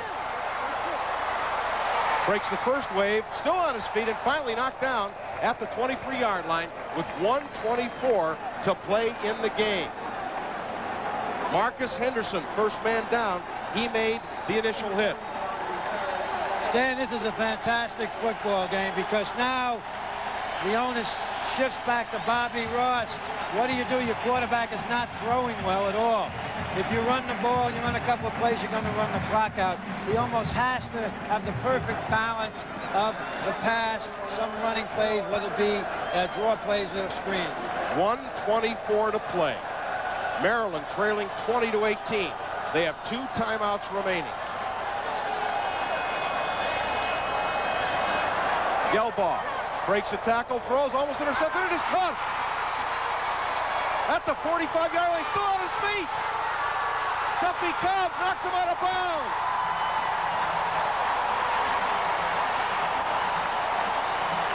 The ball was tipped by a Penn State defender. And Azizudin Abdur-Rauf caught the tip. Penn State had him back around the Maryland 45, but he stayed on his feet. Well, what happened, the defenders closed. It was a great break here. Watch the tip. Abdur-Rauf made an adjustment, a ball step by a linebacker, and right there, you know, that's, things even up like that. Here's a running play. Badonic, good yardage, stays in bounds. However, he's down to the 30-yard line. Again, you are already in field goal range. Bauer made the tackle. The real key is not that Alexander almost intercepted or perhaps could have. It's that Isom missed the tackle. You see the tip. Lucky break. Good break. We like to use the word luck. Rauf was there, and he does some fine running. Isom took him from the outside, underestimated his strength, and he almost broke it all the way. Tuffy Cobb makes the tackle. At this time, TCS would like to thank the following individuals for their assistance in the production of today's telecast. For Penn State University, Athletic Director James Carman, Head Coach Joe Paterno, Sports Information Director Dave Baker, and for the University of Maryland, Athletic Director Dick Dull, Head Coach Bobby Ross, and Sports Information Director Jack Zane. Well, how quickly things can turn. Paradas has missed 2 field goals, a 52-yarder and a 35-yarder. You can bet that Maryland will not put the ball in the air. There's no reason to. That's Mike Russo, by the way, who is down. Well, they might run one draw play, catching Penn State offside. They'd like to get closer. I mean, obviously, Paradas has to be a little shaken up, the fact that he's missed the last 2. There'll be an all-out rush on him. Well, of all the lucky bounces, and each team has gotten their share. Once again, almost sacked. There's the tip by Alexander. There's the adjustment on the ball by Abdur-Rauf. And there's some great running. Almost breaks it. Combinations of poor tackling. Cobb saves the touchdown. Lance Hamilton made the hit on the play, and Ray Isom came up and knocked Hamilton off the play.